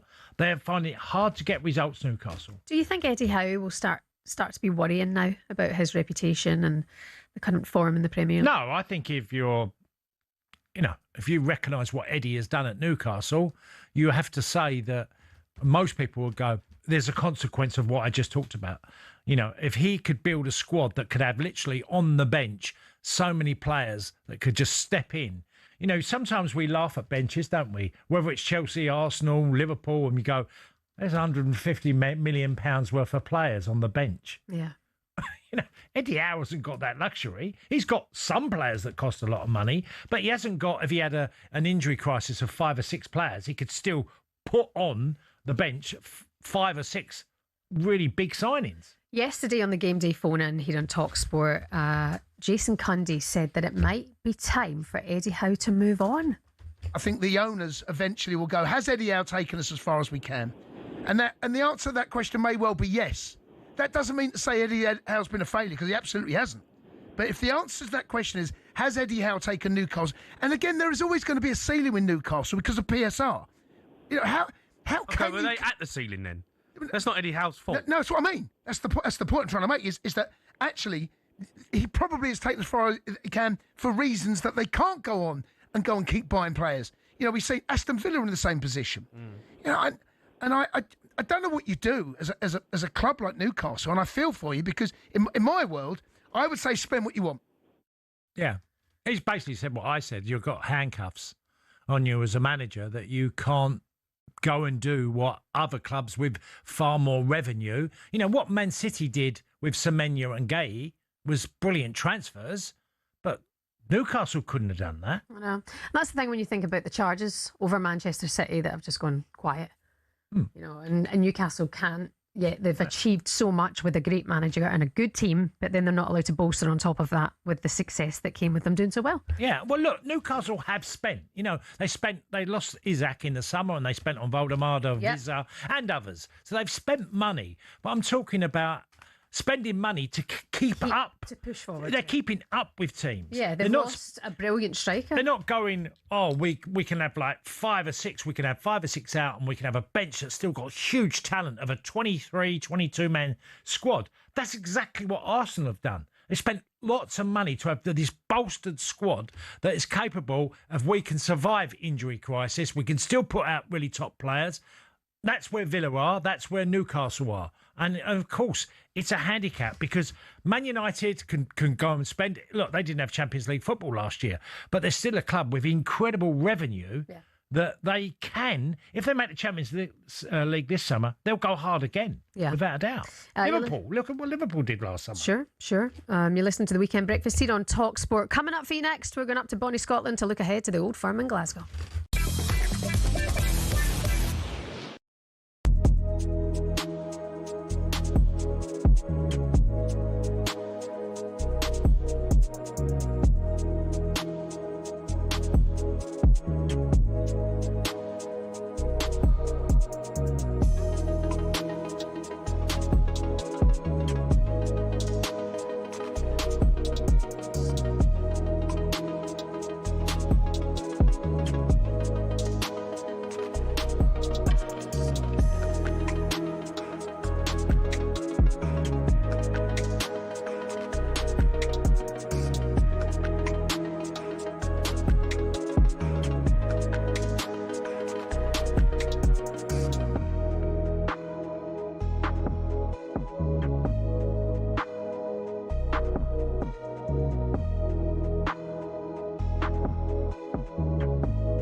I really don't understand why a manager has to have previous experience in the environment that he's going into. You all appeal for the best in class. How did that work at Manchester United with Van Gaal, Mourinho and Rangnick, says Paul. Morning, guys. Two of them won trophies. Southgate could only handle the British players. Foreign players wouldn't have the same respect for him. They wouldn't be enticed to play for Manchester United. He wouldn't have the pulling power. He'll be a failure to be at Manchester United. Abby is a Manchester United fan in Glasgow. Matthew says, a great show again. For me, Southgate is the next Crystal Palace manager, potentially European football again next year, has potential to do similar to what Emery has done at Villa and take them into top 4 contention. Supportive chairman and his former club, says Matt in Glasgow. That's the level. That is the level. And that's not disrespectful. I think it'd be a good fit. He's had a good old freak out. Count to 10 addicts. Yeah. He's not a happy boy there. Because you asked him. No, I'm not happy boy because you didn't want to have the same debate we've had over and over again, and then you had the same debate we've had over and over again. I tried to. You two did. I told you not to do that, but you did it anyway. But as well, on a serious note, though, how much does Gareth Southgate want to manage? Well, that's one of the key questions, actually. Then, like, because I've always had the impression that he doesn't want to go back into it unless there's a job that he cannot turn down. Yes. Because the pressure was so high on him. And I remember speaking to him after he'd resigned from England and he was over in the on a holiday, chilling out, and he was like, I've got absolutely no desire to come back. No desire. I just need the time off. I can imagine it's a lot of pressure. All that pressure. It's all the pressure of all the attention. You can't go anywhere. You can't do anything. Your whole life is completely ensconced in analysing players and thousands of them over the course of the year.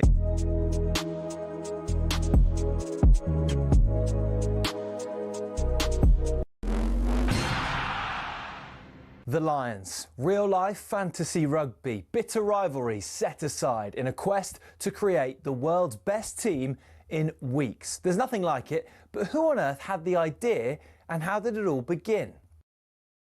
Incredibly, the first Lions tour was organised and funded by 3 men who played in England's first ever Test cricket match. Opening bowler Alfred Shaw, opening batsman Arthur Shrewsbury and captain James Lillywhite. The 1888 Lions squad then, made up of 17 English, 4 Scots and 1 Welshman and a Northern Irishman, took a 46-day boat trip to New Zealand before heading to Australia. The Lions weren't alone on the boat. Also on board were 300 stoats and weasels who were brought over to eliminate New Zealand's rabbit problem. The first ever Lions captain, Robert Seddon, died of drowning midway through the tour while sculling on a river. Andrew Stoddart, who was another of the cricketers there, took over and was the star of the tour. The next one was the first to get official recognition from the RFU against the newly formed Springboks. Although the Lions won the series and beat the Boks again 5 years later, in the 12 series since in South Africa, they've only won 2. New Zealand has proved an even tougher hunting ground, just the 1 series win for the Lions in 11 attempts, which came in 1971. And then there was that nail-shredding drawn series in 2017, only the second in Lions history. Only once have the Lions clinched a series after losing the first test, 1989, when David Campese's infamous ghost pass was pounced upon by Ian Evans. Before World War II, the Lions had a dark blue strip, which on the 1930 tour forced the All Blacks to play in all white. So in 1950, the iconic red shirts, white shorts and blue and green socks combination was born. It remains the symbol of the greatest alliance of adversaries in all of sport. To borrow the phrase from Jim Telfer, the Lions is Everest.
Good morning to you.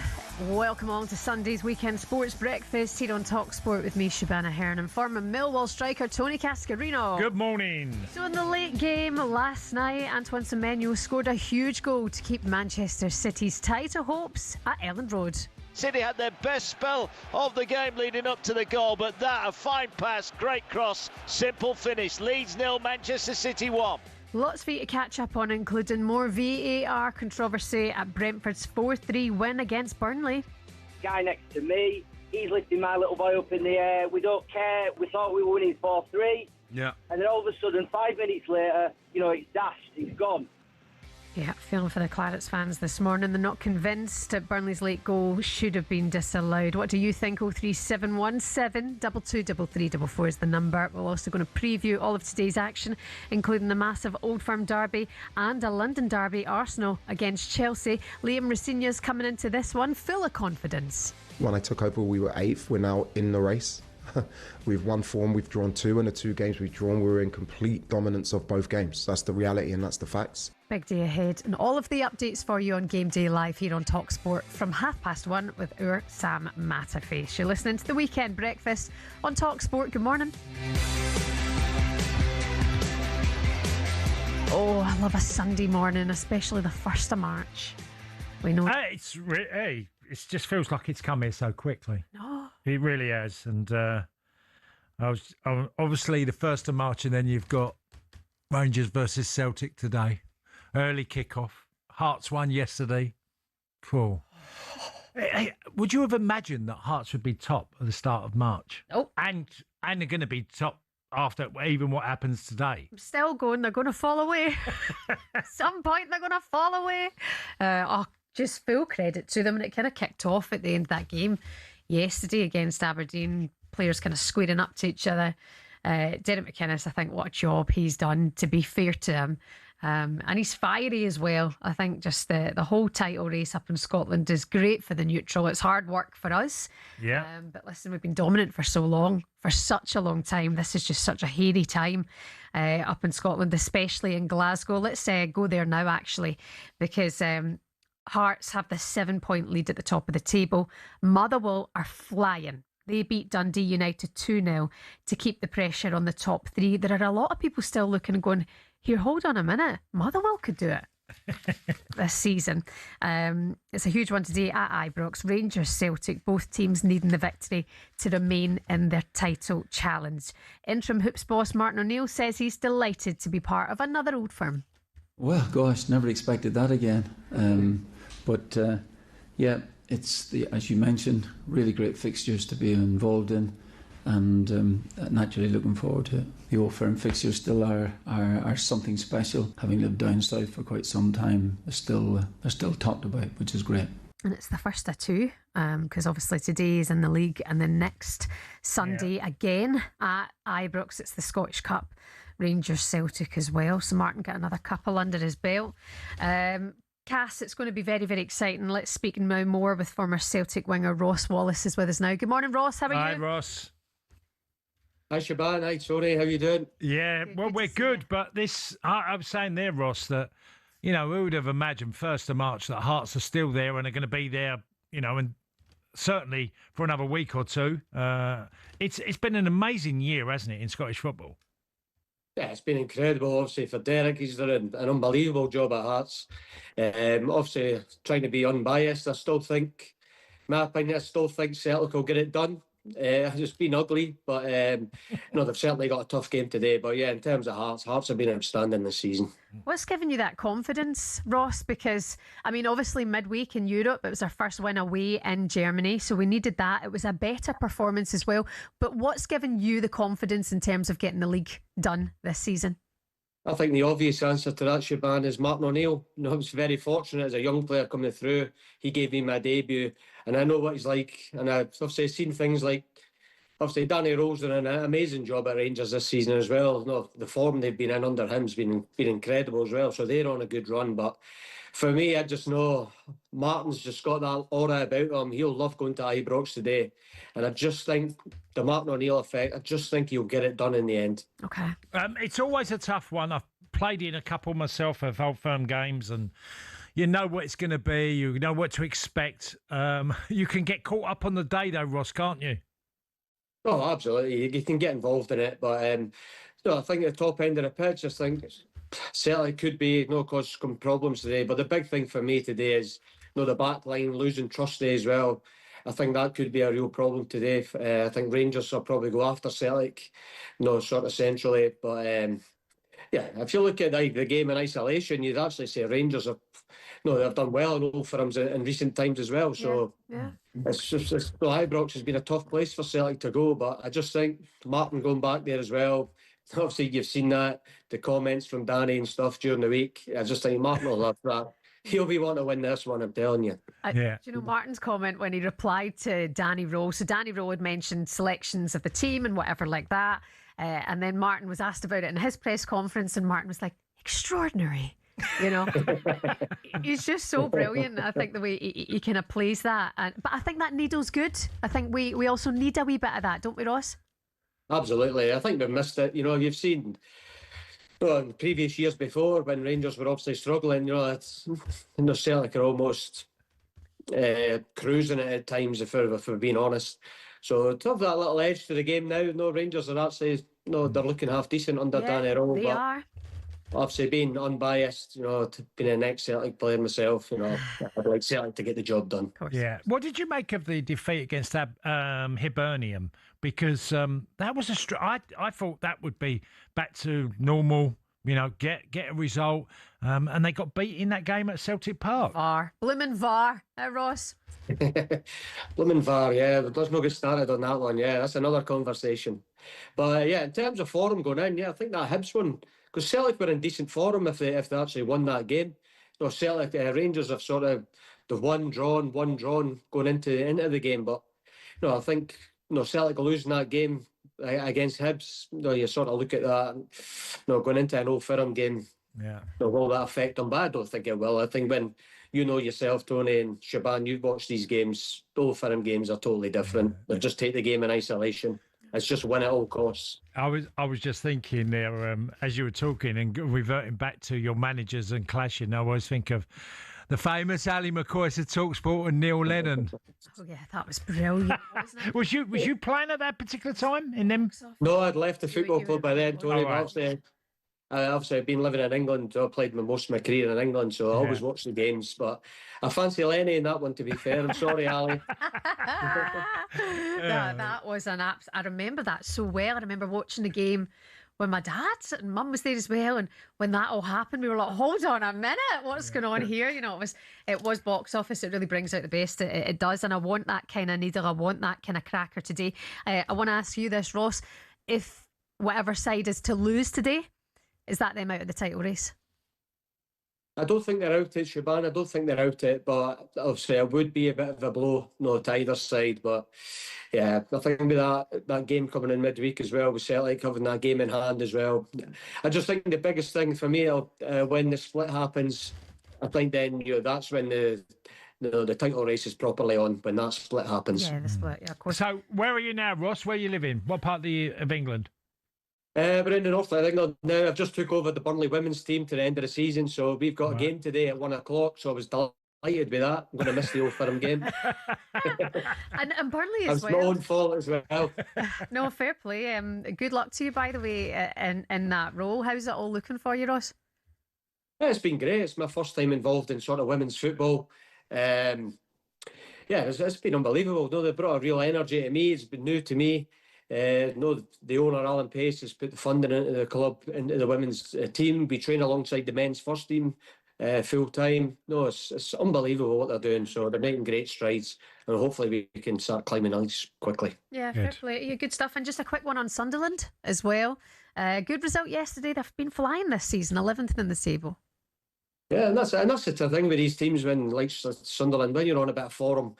And once you come at the back end of the season, you've almost got nothing to lose. So you just play with a bit of a freedom, and then you start winning football matches. So for Sunderland, it's just they're going into game to game full of confidence and playing with that freedom, which ultimately is they're getting results. Well, listen, Ross, good luck to you today in your game for Burnley women, and good luck, fingers crossed, for Celtic as well. Ross Wallace there, former Celtic winger. Thank you for your time. Cheers, Ross. Thanks, Shebahn. Thanks, Tony. Take care of yourself. Updates from 12 o'clock in the Old Firm here on talkSPORT. Looking forward to that. My tummy's on my backside. If you don't, What does that mean then? Your What? tummy's in your backside. Think about it. Just think about it. Well, I don't particularly want to think about it. keep thinking about it, and we'll do this. I say I don't like cricket. It's disgraceful, actually, that I've said that out loud, but it's true. By the way, how does this sound? A VIP experience for you and 11 mates at the cricket this summer. It's going to be at the Oval for England versus Sri Lanka ODI. Total luxury, all thanks to Pitch Experiences and talkSPORT. You've got your own mixologist in there, a private balcony, Q&A with cricket legends while you watch the action. The best summer day out, all thanks to us here at talkSPORT and Pitch Experiences. Text the word WIN to 83338. Texts are £2.50 plus your standard network rate, or call 0343 418 7260. That makes me think of the good weather. Call 0343 418 7260, and the lines close on the 6th of March, 4 o'clock. If we call you, you have to answer the phone to be within a shout of winning. You'll need to be 18 plus, UK residents only. All of the terms and conditions on our website at talksport.com. This is a talkSPORT promotion. Text the word WIN to 83338 now. Good luck. Coming up next, we'll get the odds from Coral on today's action, and very soon we'll be joined by a former Manchester United winger to look ahead to today's game against Palace. Will the Michael Carrick wheel keep going? We'll find out today on talkSPORT. I love it.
England striker Ivan Toney joined Drive Today's show and was asked whether he wants to see Arsenal win the title. Arsenal fans hate me as it is, so I can't say too much. But now, you know, I do want them to win. I think it's boring City winning all the time. It would be nice for us, another team to win. Also, a couple friends at Arsenal also. So I think, yeah, it'll be special for them. Obviously being so close for so long, and hopefully they can finally get over the line. But I think they know City have been there, done it. So City have that little advantage, but I feel like Arsenal maybe can do it this time. Yuck.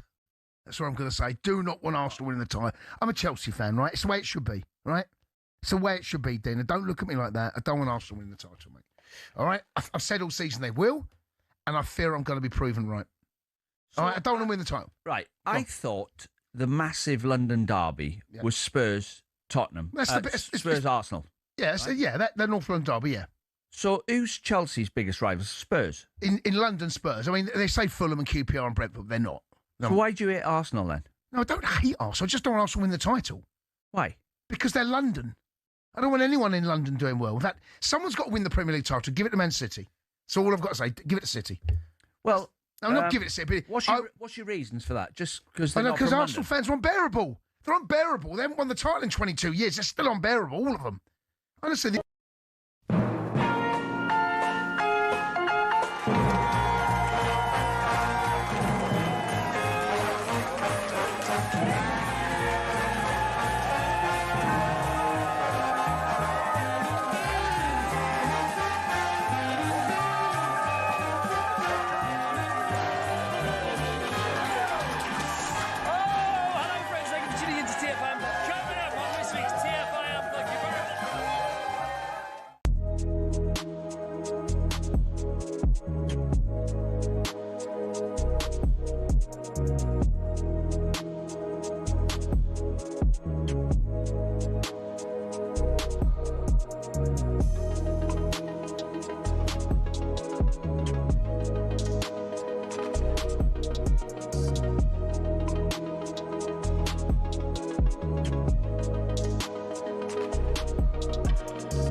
right, Tina, calm down. You've not won anything yet. Simply the best. You're simply depressed. Somebody was singing that. A Celtic fan was singing that recently, and it really gave me a tickle. We're trying to get hold of Ali McCoist. See if we FaceTime him live on air. He probably just pies us. Yeah, he's renowned for not answering his phone, Ali, isn't he? But then sometimes he surprises you. Are you trying now? We'll try him now. We're dialing. Where are you, Sally? Sally McCoist. That's also great sledging, isn't it? Sally McCoist. Sally. Especially when they lose as well.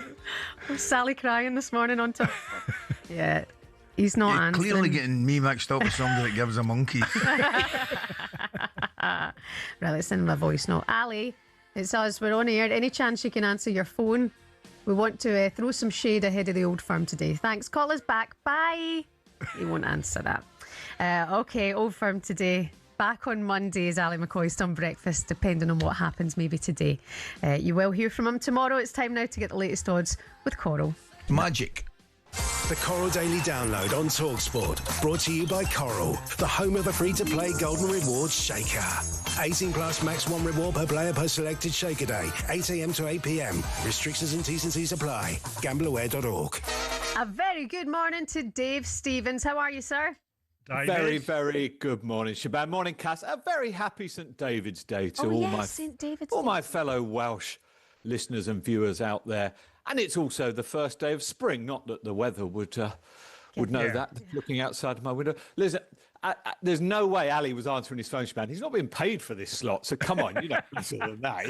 Yes, I know. He just won the co-commentator of the year again, didn't he? The most liked co-commentator. Price has gone up even more. That's because there's nobody else working on co-commentator. That's a fair point. I was laughing. Ali was talking in midweek and he was saying, you're on everything to somebody else. And I was thinking, that's a bit rich. We do love him. We do love our Sally. Look, I just have to go back to when you had your Arsenal pundit Sophie on earlier. I did enjoy her secretariat analogy. I'm not sure how many of the listeners. This is a horse from 1973 in America.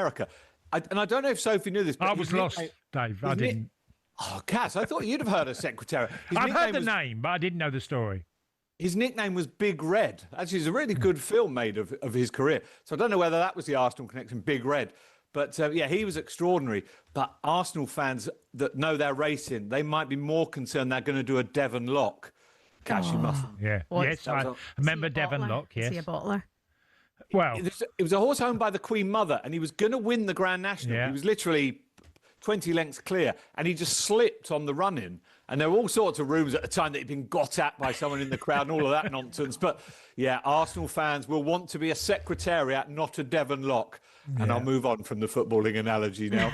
Well, look, we've got some great games, David, haven't we, today? Yeah. And, Arsenal versus Chelsea, the 4:30 game. But there's some games before that. Obviously, I'm going to Fulham versus Spurs, and Forest are playing as well. So tell us what the pricing is. Yeah, well, look, let's start with Manchester United Crystal Palace, because is this Oliver Glasner still trying to persuade the Manchester United hierarchy he could be their manager? Because it wasn't that long ago he was odds-on favourite to be exactly that. But Michael Carrick, I think I'm right in saying, Shebahn, no team has won more points since Christmas than Manchester United, which is some turnaround. Unbelievable. I read a great article, Dave, that he's just gone so simple. He's kept it simple. Even his team meetings, apparently, he's made shorter. He's kept them engaged and happy. He's gone back to basics. You hear about these managers who have like hour and a half team meetings where they stand and talk about themselves and their philosophy, and players are like... Whereas apparently he's just stripped it all back. Honestly, hats off to him. I think we'll win today. Yeah, look, whatever he's doing is working. They're 8-15 odds on to win another 3 points. 9-2 Crystal Palace, 7-2 the draw. Obviously, this is going to have a big impact on top four. I don't know if Gabby's listening, but Villa they're on the slide. And in terms of top four now, both Manchester United 4-9 and Liverpool 8-11 are now shorter odds to pick up that those two final top four spots behind Arsenal and Manchester City. Cash, you're off to Fulham, as you said. Yeah. Tottenham, look, down the other end, there's no question. Tottenham 4-1 to be relegated are in the mire. They need to start picking up points.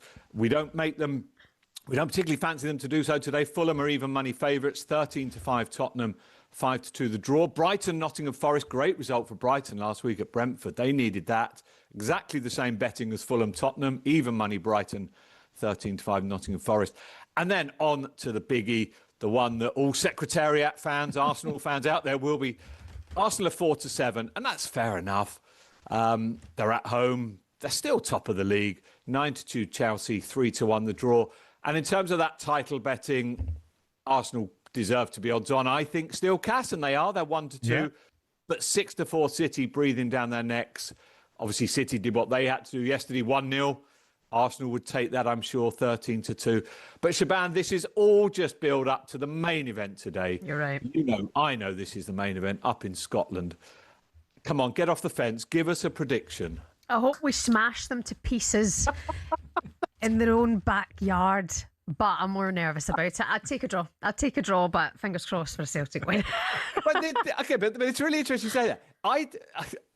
A draw surely is no good to either of these teams, is it? Well, now that Hearts won yesterday, yes, a draw is no good.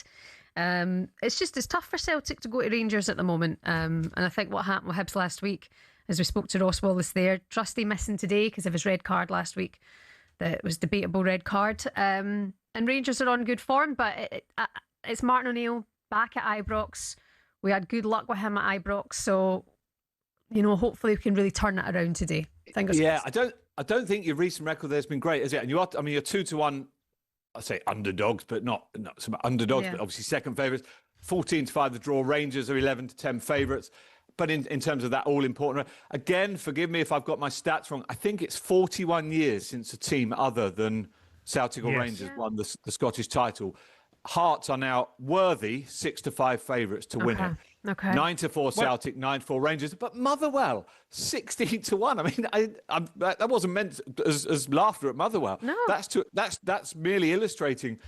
4 teams we're quoting for the Scottish title in first day of March. I mean, I can never remember us doing that at this stage of a season. So. Great title race. And we're all watching. That's the thing. Yeah. We're all watching with interest. We have to remember, David, there's 38 games in the SPL. So there literally Hearts have got 9 games left. Mm-hmm. And OK, Rangers will have 10. I think Celtic have got 11 because they had a game in hand. Yeah. So, we're looking at these teams, but literally Hearts are in the running. They're in the final stage of the SPL. It's nervy times. It really is. Do they win it, Cass? Sorry? Do they win it, Hearts? Well, if they says draw today, they could, out of that 9 games, if they won 7 of them, they'd be champions. Yeah. There we go. Dave Stevens, as ever, thank you so much for your time. Enjoy your day. Cheers, guys. Take care. Come on to Celtic. That was a look at the latest odds with Coral. 18 plus, begambleaware.org. Please gamble responsibly. The Coral Daily Download on talkSPORT with Coral. We're here to make this Cheltenham Festival more rewarding. 18 plus, gambleaware.org. On the way next, we'll build up to Manchester United against Crystal Palace. Good morning.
That's a fantastic draw for Arsenal, really, to be in that part of the draw as well, because not only have they got Leverkusen, they then play the winners of Sporting and Bode Glimt, so they've got a great run. In fact, it could be that you could get a North London derby in the semi-finals of the competition if everything goes to plan.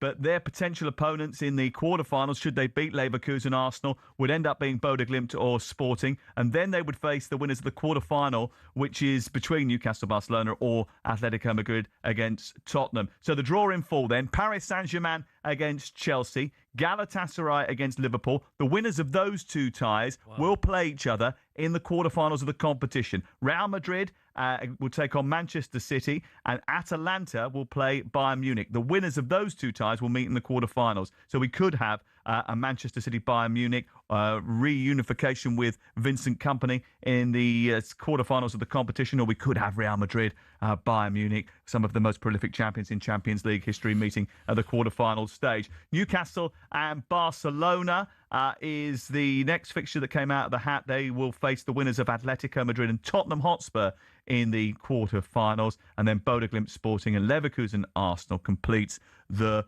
draw. Well, certainly Arsenal have come out more favourably than anybody else. Incredible. That's incredible. I mean, they've got to at least get to the semi-finals for me, if not the final itself. It couldn't have gone any better.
I'm better sleeping on my own, 'cause if you like the way you look that much, oh baby, you should go and love yourself. And if you think that I'm This was my still request. holding on to This is your something, Bieber you should jam. go and love yourself. I thought it's an iconic video, and also at the time, what was this, 2016, 17? This song? Yeah, would have been about then. Yeah. 15, yeah. You're right. I thought it was really top. I mean, he came back with this and sort of set him on the road again, didn't Yeah, no, you're right. This was a great it? song. I think it's about 16, 17. No, they read 2015, you were right. Yeah. 2015. Yeah, great song. Love that. From the Bieber. It's his birthday today. That's why we're playing Bieber on the show. You listen to the Weekend Breakfast here on talkSPORT. Shebahn Aherne and former Millwall and Marseille striker Tony Cascarino. Here's what's coming up for you on talkSPORT today. You're in for a wee treat. You've got the Sunday edition at 9 o'clock this morning. Henry Winter alongside Sean Custis, joined in the studio by former Villa CEO Christian Purslow. Well, think about that about Villa. You know, okay, yes, they're dropping away in the table. Defeat to Wolves is a shocker for them, but go and win the Europa League, and then you'll still get your Champions League football.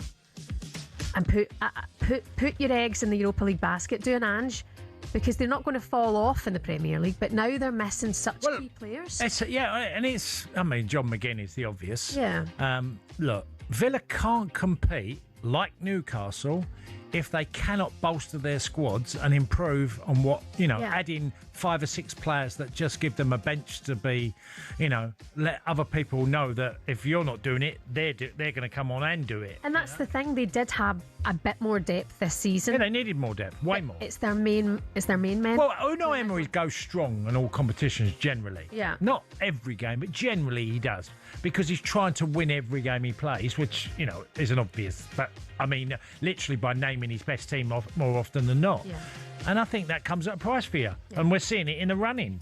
Christian Purslow, former Villa CEO, is going to be in the studio, probably talking about that with Sean Custis and Henry Winter on the Sunday edition, following us at 9 o'clock. And then 11 o'clock, the warm-up with Max Rushton and Barry Glendenning, all their usual shenanigans and more. And then 1:30, we go around the grounds with all of the goals.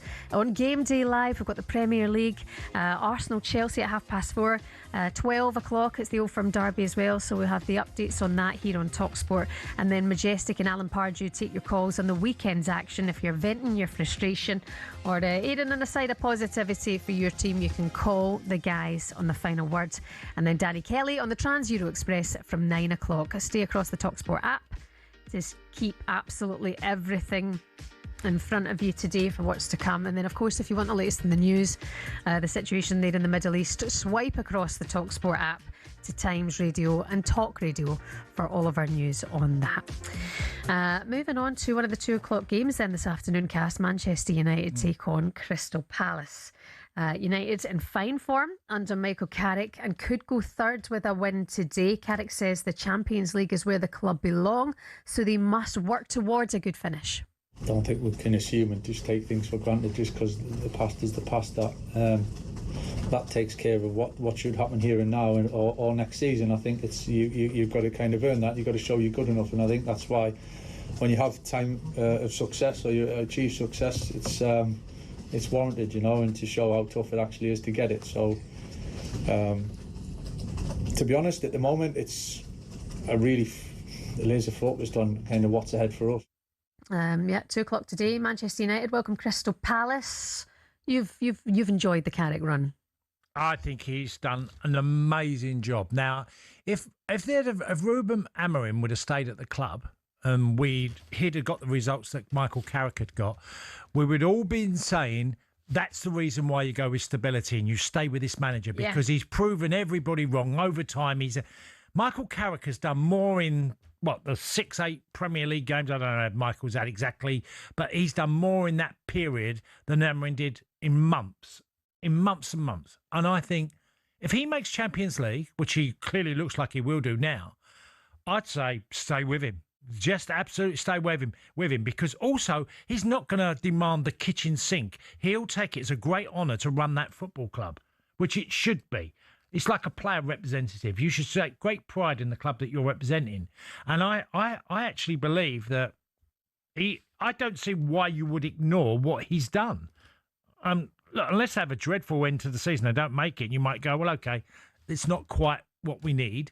I think so far he's been an absolute thumbs up for Man United. Has indeed. We'll see how it goes today. Happy to say, joining us now, former Aberdeen and Manchester United winger Ben Thornley is with us. Good morning, Ben. Hi, morning, Ben. Shebahn. Morning, Tony. How are you? Yeah, good, Ben. What did you make of what I just said there about Michael Carrick? Because I was sort of giving the argument if Ruben Amorim would have done what Carrick has done, we'd all be saying, well, that's why you stay with him. But he hadn't got that in his locker for me. Yeah, listen, I think it's always difficult for managers, and you're right about what you say about stability. But the proof is in the pudding that when the results are not going your way, and you don't feel as though the club is going in the direction that you wanted to, especially when you think of the position that we finished in last season. Then there had to be time to make a change, and obviously the Leeds game, it was probably enforced, but the introduction of Michael Carrick into the fray, I have to say that watching Manchester United from when he's taken over has been absolutely sensational. I don't think anybody could have envisaged that we'd have gone to Arsenal, we'd have beaten City as easily as we did on the day, and have gone on such a brilliant unbeaten run. And long may it continue this afternoon against Crystal Palace, but he's done an exceptionally good job in a short space of time. Yeah, it has been that and more. And look, we're going into this game and we're looking at Crystal Palace, who have had their issues. They've got a manager that Manchester United was linked to. It's just, for me, it's another game you go into and you show what you're capable of, because the performances of all the players they spent a lot of money on, and I'd include the keeper, although they didn't spend big money on the keeper, all the recruitment last summer has paid off nearly. Yeah, it has. Cunha and Burmo. Šeško. Šeško, obviously, coming into, into the team, probably slightly disappointed the last couple of games that he hasn't started with his contributions, but I feel as though Michael Carrick exactly knows what he's doing. There will be opportunities for Benjamin Šeško to start games without question. The goalkeeper has been a huge plus. I think he brings a massive calmness to his back four, as well as his shot stopping.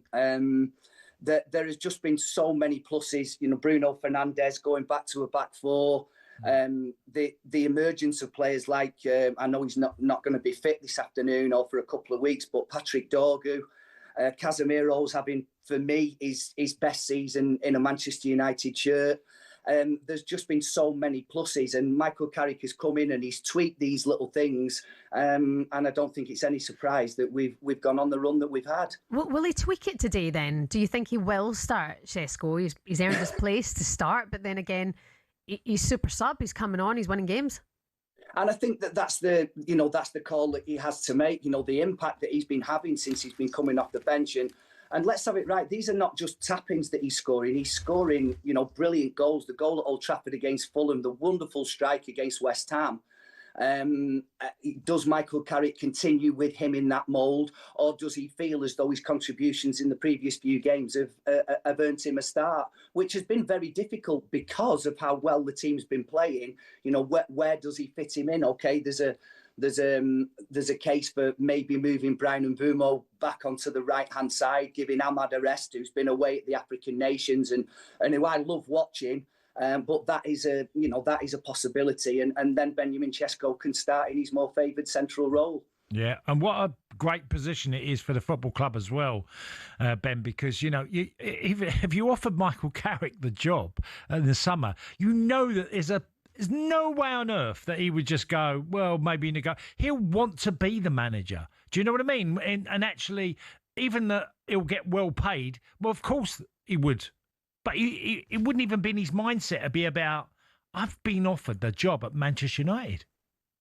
Without question, I totally agree with you, Tony. I don't think that the monetary value will come into it at all. I think the privilege of leading this Manchester United team, and now he's had a taste of it and has done such an exceptional job. Obviously, United are not fighting for any cups and they've not been in Europe this season. So what they want to do is make sure that they consolidate. Obviously winning today will go a long way to doing that, especially with other results that have gone on in these last week to 10 days, to be playing Champions League football next season. And if Michael Carrick can lead Manchester United to that, whichever position that may be, then he's going to be impossible to ignore when it comes to the shake-up of who they might want as the manager for next season. Do you know him personally, Ben? I've met him numerous times, and he's a very, very. He actually, I like to think that he is in the dressing room as a manager as he was as a player. He doesn't get flustered, he doesn't get over emotional, but he delivers the best on the field, and now he's delivering the best off the field. Yeah, good stuff. Ben, thank you so much for that. Just quickly, you keeping your eyes up the road on the title race in Scotland, your former Aberdeen? Yeah, obviously Aberdeen are not in there, and they've always been my club, and that's absolutely nothing to do with Sir Alex Ferguson. That's one of my earliest memories of Scottish football, watching Aberdeen won the Cup Winners' Cup against Real Madrid, and that was the team I always followed. So I'm sorry to all the Rangers and Celtic fans up there, but it would be nice to see somebody like Hearts do it this season. Oh, well, where you go, Ben. Away you go. I'm only joking. Thank you so much for your time this morning. We appreciate it. Cheers, You're welcome, guys. Cheerio. Former Aberdeen and Man United winger Ben Thornley there. I mean, so many people are saying it who aren't tied to Rangers or Celtic. Yeah. Like, yeah, let Hearts go on, win it. Well, it feels like it's just so refreshing if someone out of the blue goes and wins the title, except for the obvious candidates. It's a bit like we look at Leicester and go, what an extraordinary year that was, because it wasn't one of the big four, big six. It was that year. Now Leicester are headed for League One. Life comes at you fast on football, peeps. Good morning. You're listening to the Weekend Breakfast. Coming up next, we're going to be joined by our lead commentator and Game Day Live host, Sam Matterface, next.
So when an old friend I know drops by to say hello, will I still see suspicion in your eyes? Absolutely. There we go again, Ray. Here we go. Come on now. You're asking where I've been. Whoa. You can't see the tears are real, I'm crying. Sing it, Ray. We can go on together with suspicious minds. Build our dreams on suspicious minds. That's beautiful. Right. People can put the radio back Right, on. I just want to hear the bit in the ghetto from the man himself, Elvis.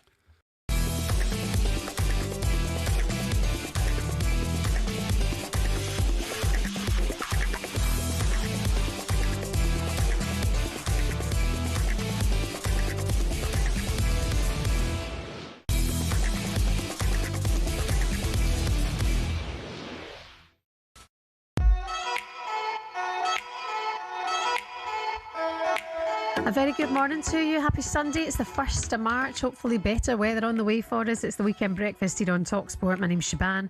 Former Chelsea and Villa striker Tony Cascarino is here. Some of your headlines. Harry Kane, what's he like? He scored a brace as Bayern Munich beat Borussia Dortmund 3-2 to remain top of the Bundesliga. You've been waxing lyrical, Harry Kane, for the last month, haven't you? Well, again?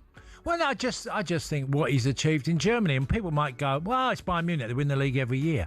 Let's get it right. His goal-scoring record with Bayern has been extraordinary, and it's also been extraordinary in Champions League football. It's not like he's just gone to Germany and that's all he's scored in.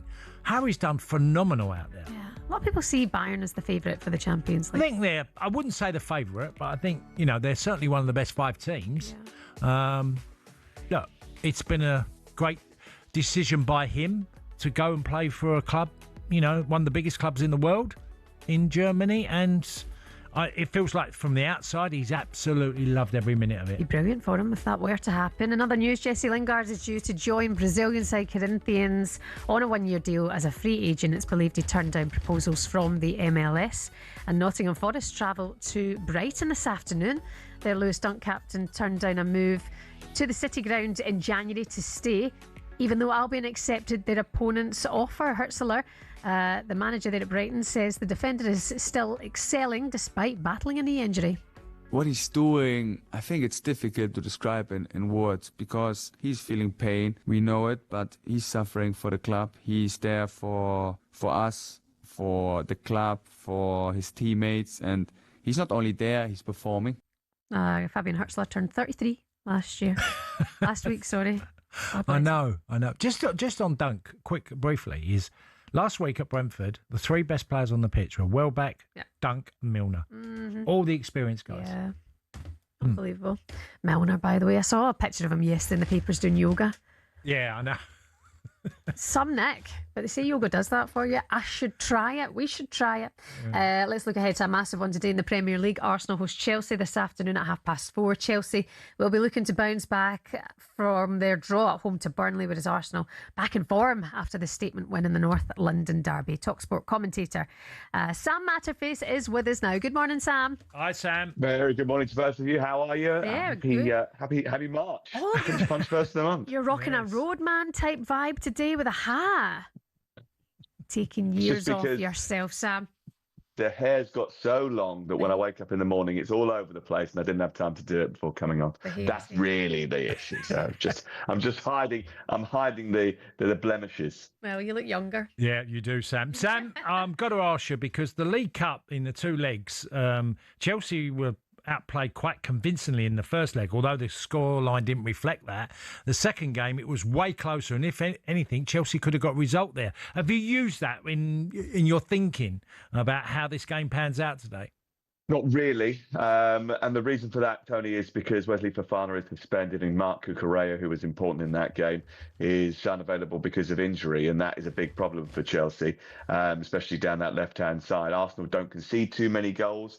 They score a lot of goals. They're very good at managing games. Chelsea's depth is nowhere near Arsenal's. They're not as good as Arsenal. That's a fact. And Chelsea, despite spending a lot of money over the last few years, have not bought the sort of level of experienced talent that Arsenal have brought into their ranks to compete at the top end of the table. Chelsea are competing for a Champions League place, and they've got a really tough run, actually. But they've done well under Liam Rossini. Arsenal, the only team to beat them so far, and that was in the cup competition, as you've already mentioned. Their Premier League record has been good, but it hasn't been great, and they've dropped points against Burnley. They've got points against Leeds United recently as well. And if they want to be able to get into the Champions League next season, then they've got to start beating that sort of level of opposition. They've got to stop giving away points from winning positions, which has been an issue all season. It's a very tough game for Chelsea today, but as you've already alluded to, they tend to raise themselves when they play better opposition.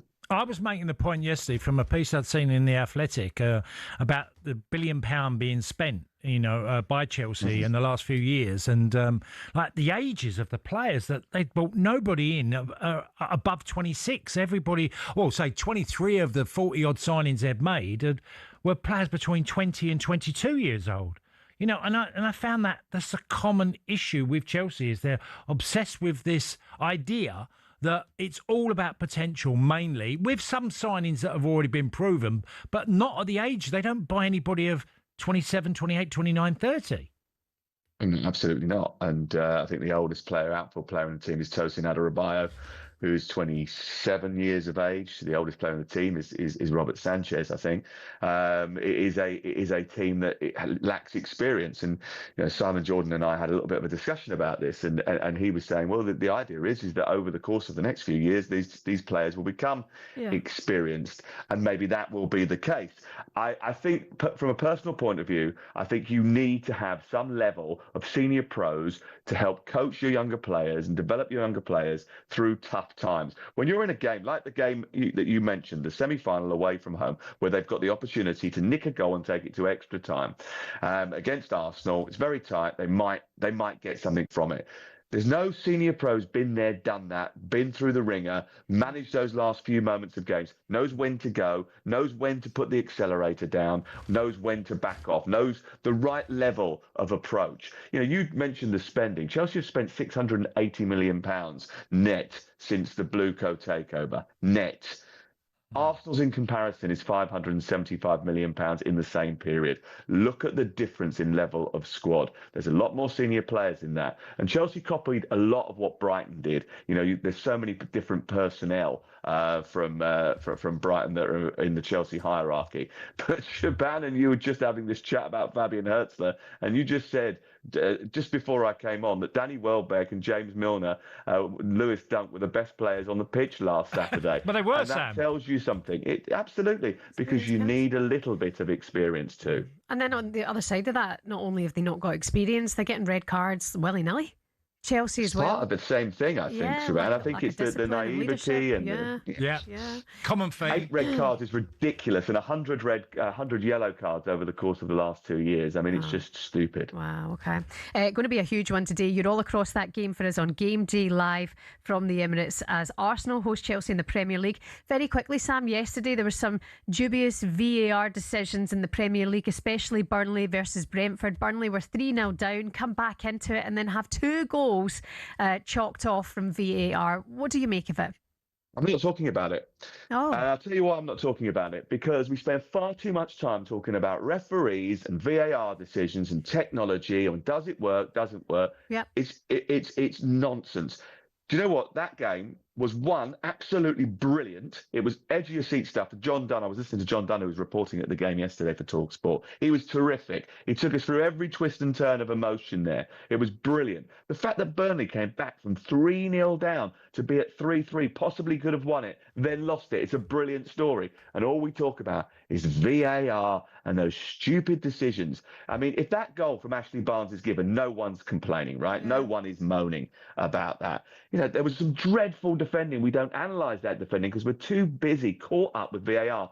Adrian Durham sent a tweet out yesterday evening and he said, stop forcing this level of VAR upon us. We do not want it. Nobody needs it. If you can't ascertain whether someone has handballed the ball in 4 minutes and 38 seconds, it's not handball. Exactly. Very well said. Sam Matterface, we'll see you later on this afternoon. Enjoy it, okay? Cheers, See you Sam. later, guys. Have a good morning. Sam Matterface there. He's right. We said it earlier on too. He did talk about it, though. For He said he that wasn't gonna long. talk. He said he wasn't going to talk about it and then he talked about it. But I mean, he's right.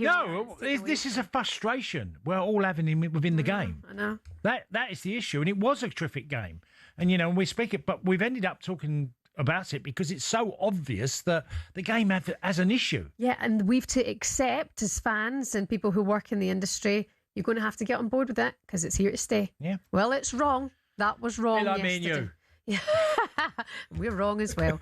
Listen, enjoy the football today. Stay with us here on talkSPORT Game Day Live with Sam. On the way at 1:30 with all of the action from all of the games all over the country. Of course, that big Old Firm derby coming up at midday today at Ibrox. You know where we stand on that. Enjoy the football however you're taking it in. Have yourself a great weekend.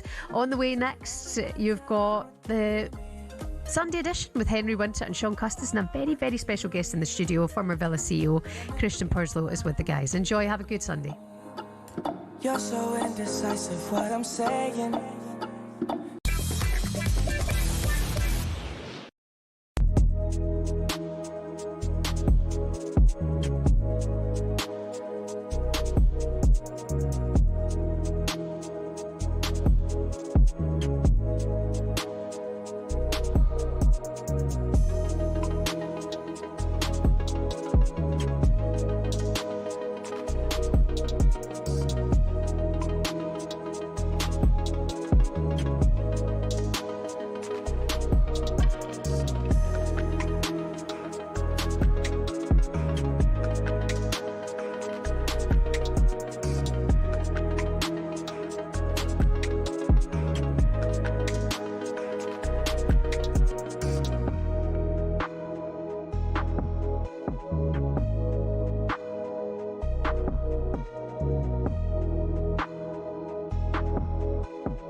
So, Stuttgart have got Porto, Nottingham Forest have got Midtjylland. Those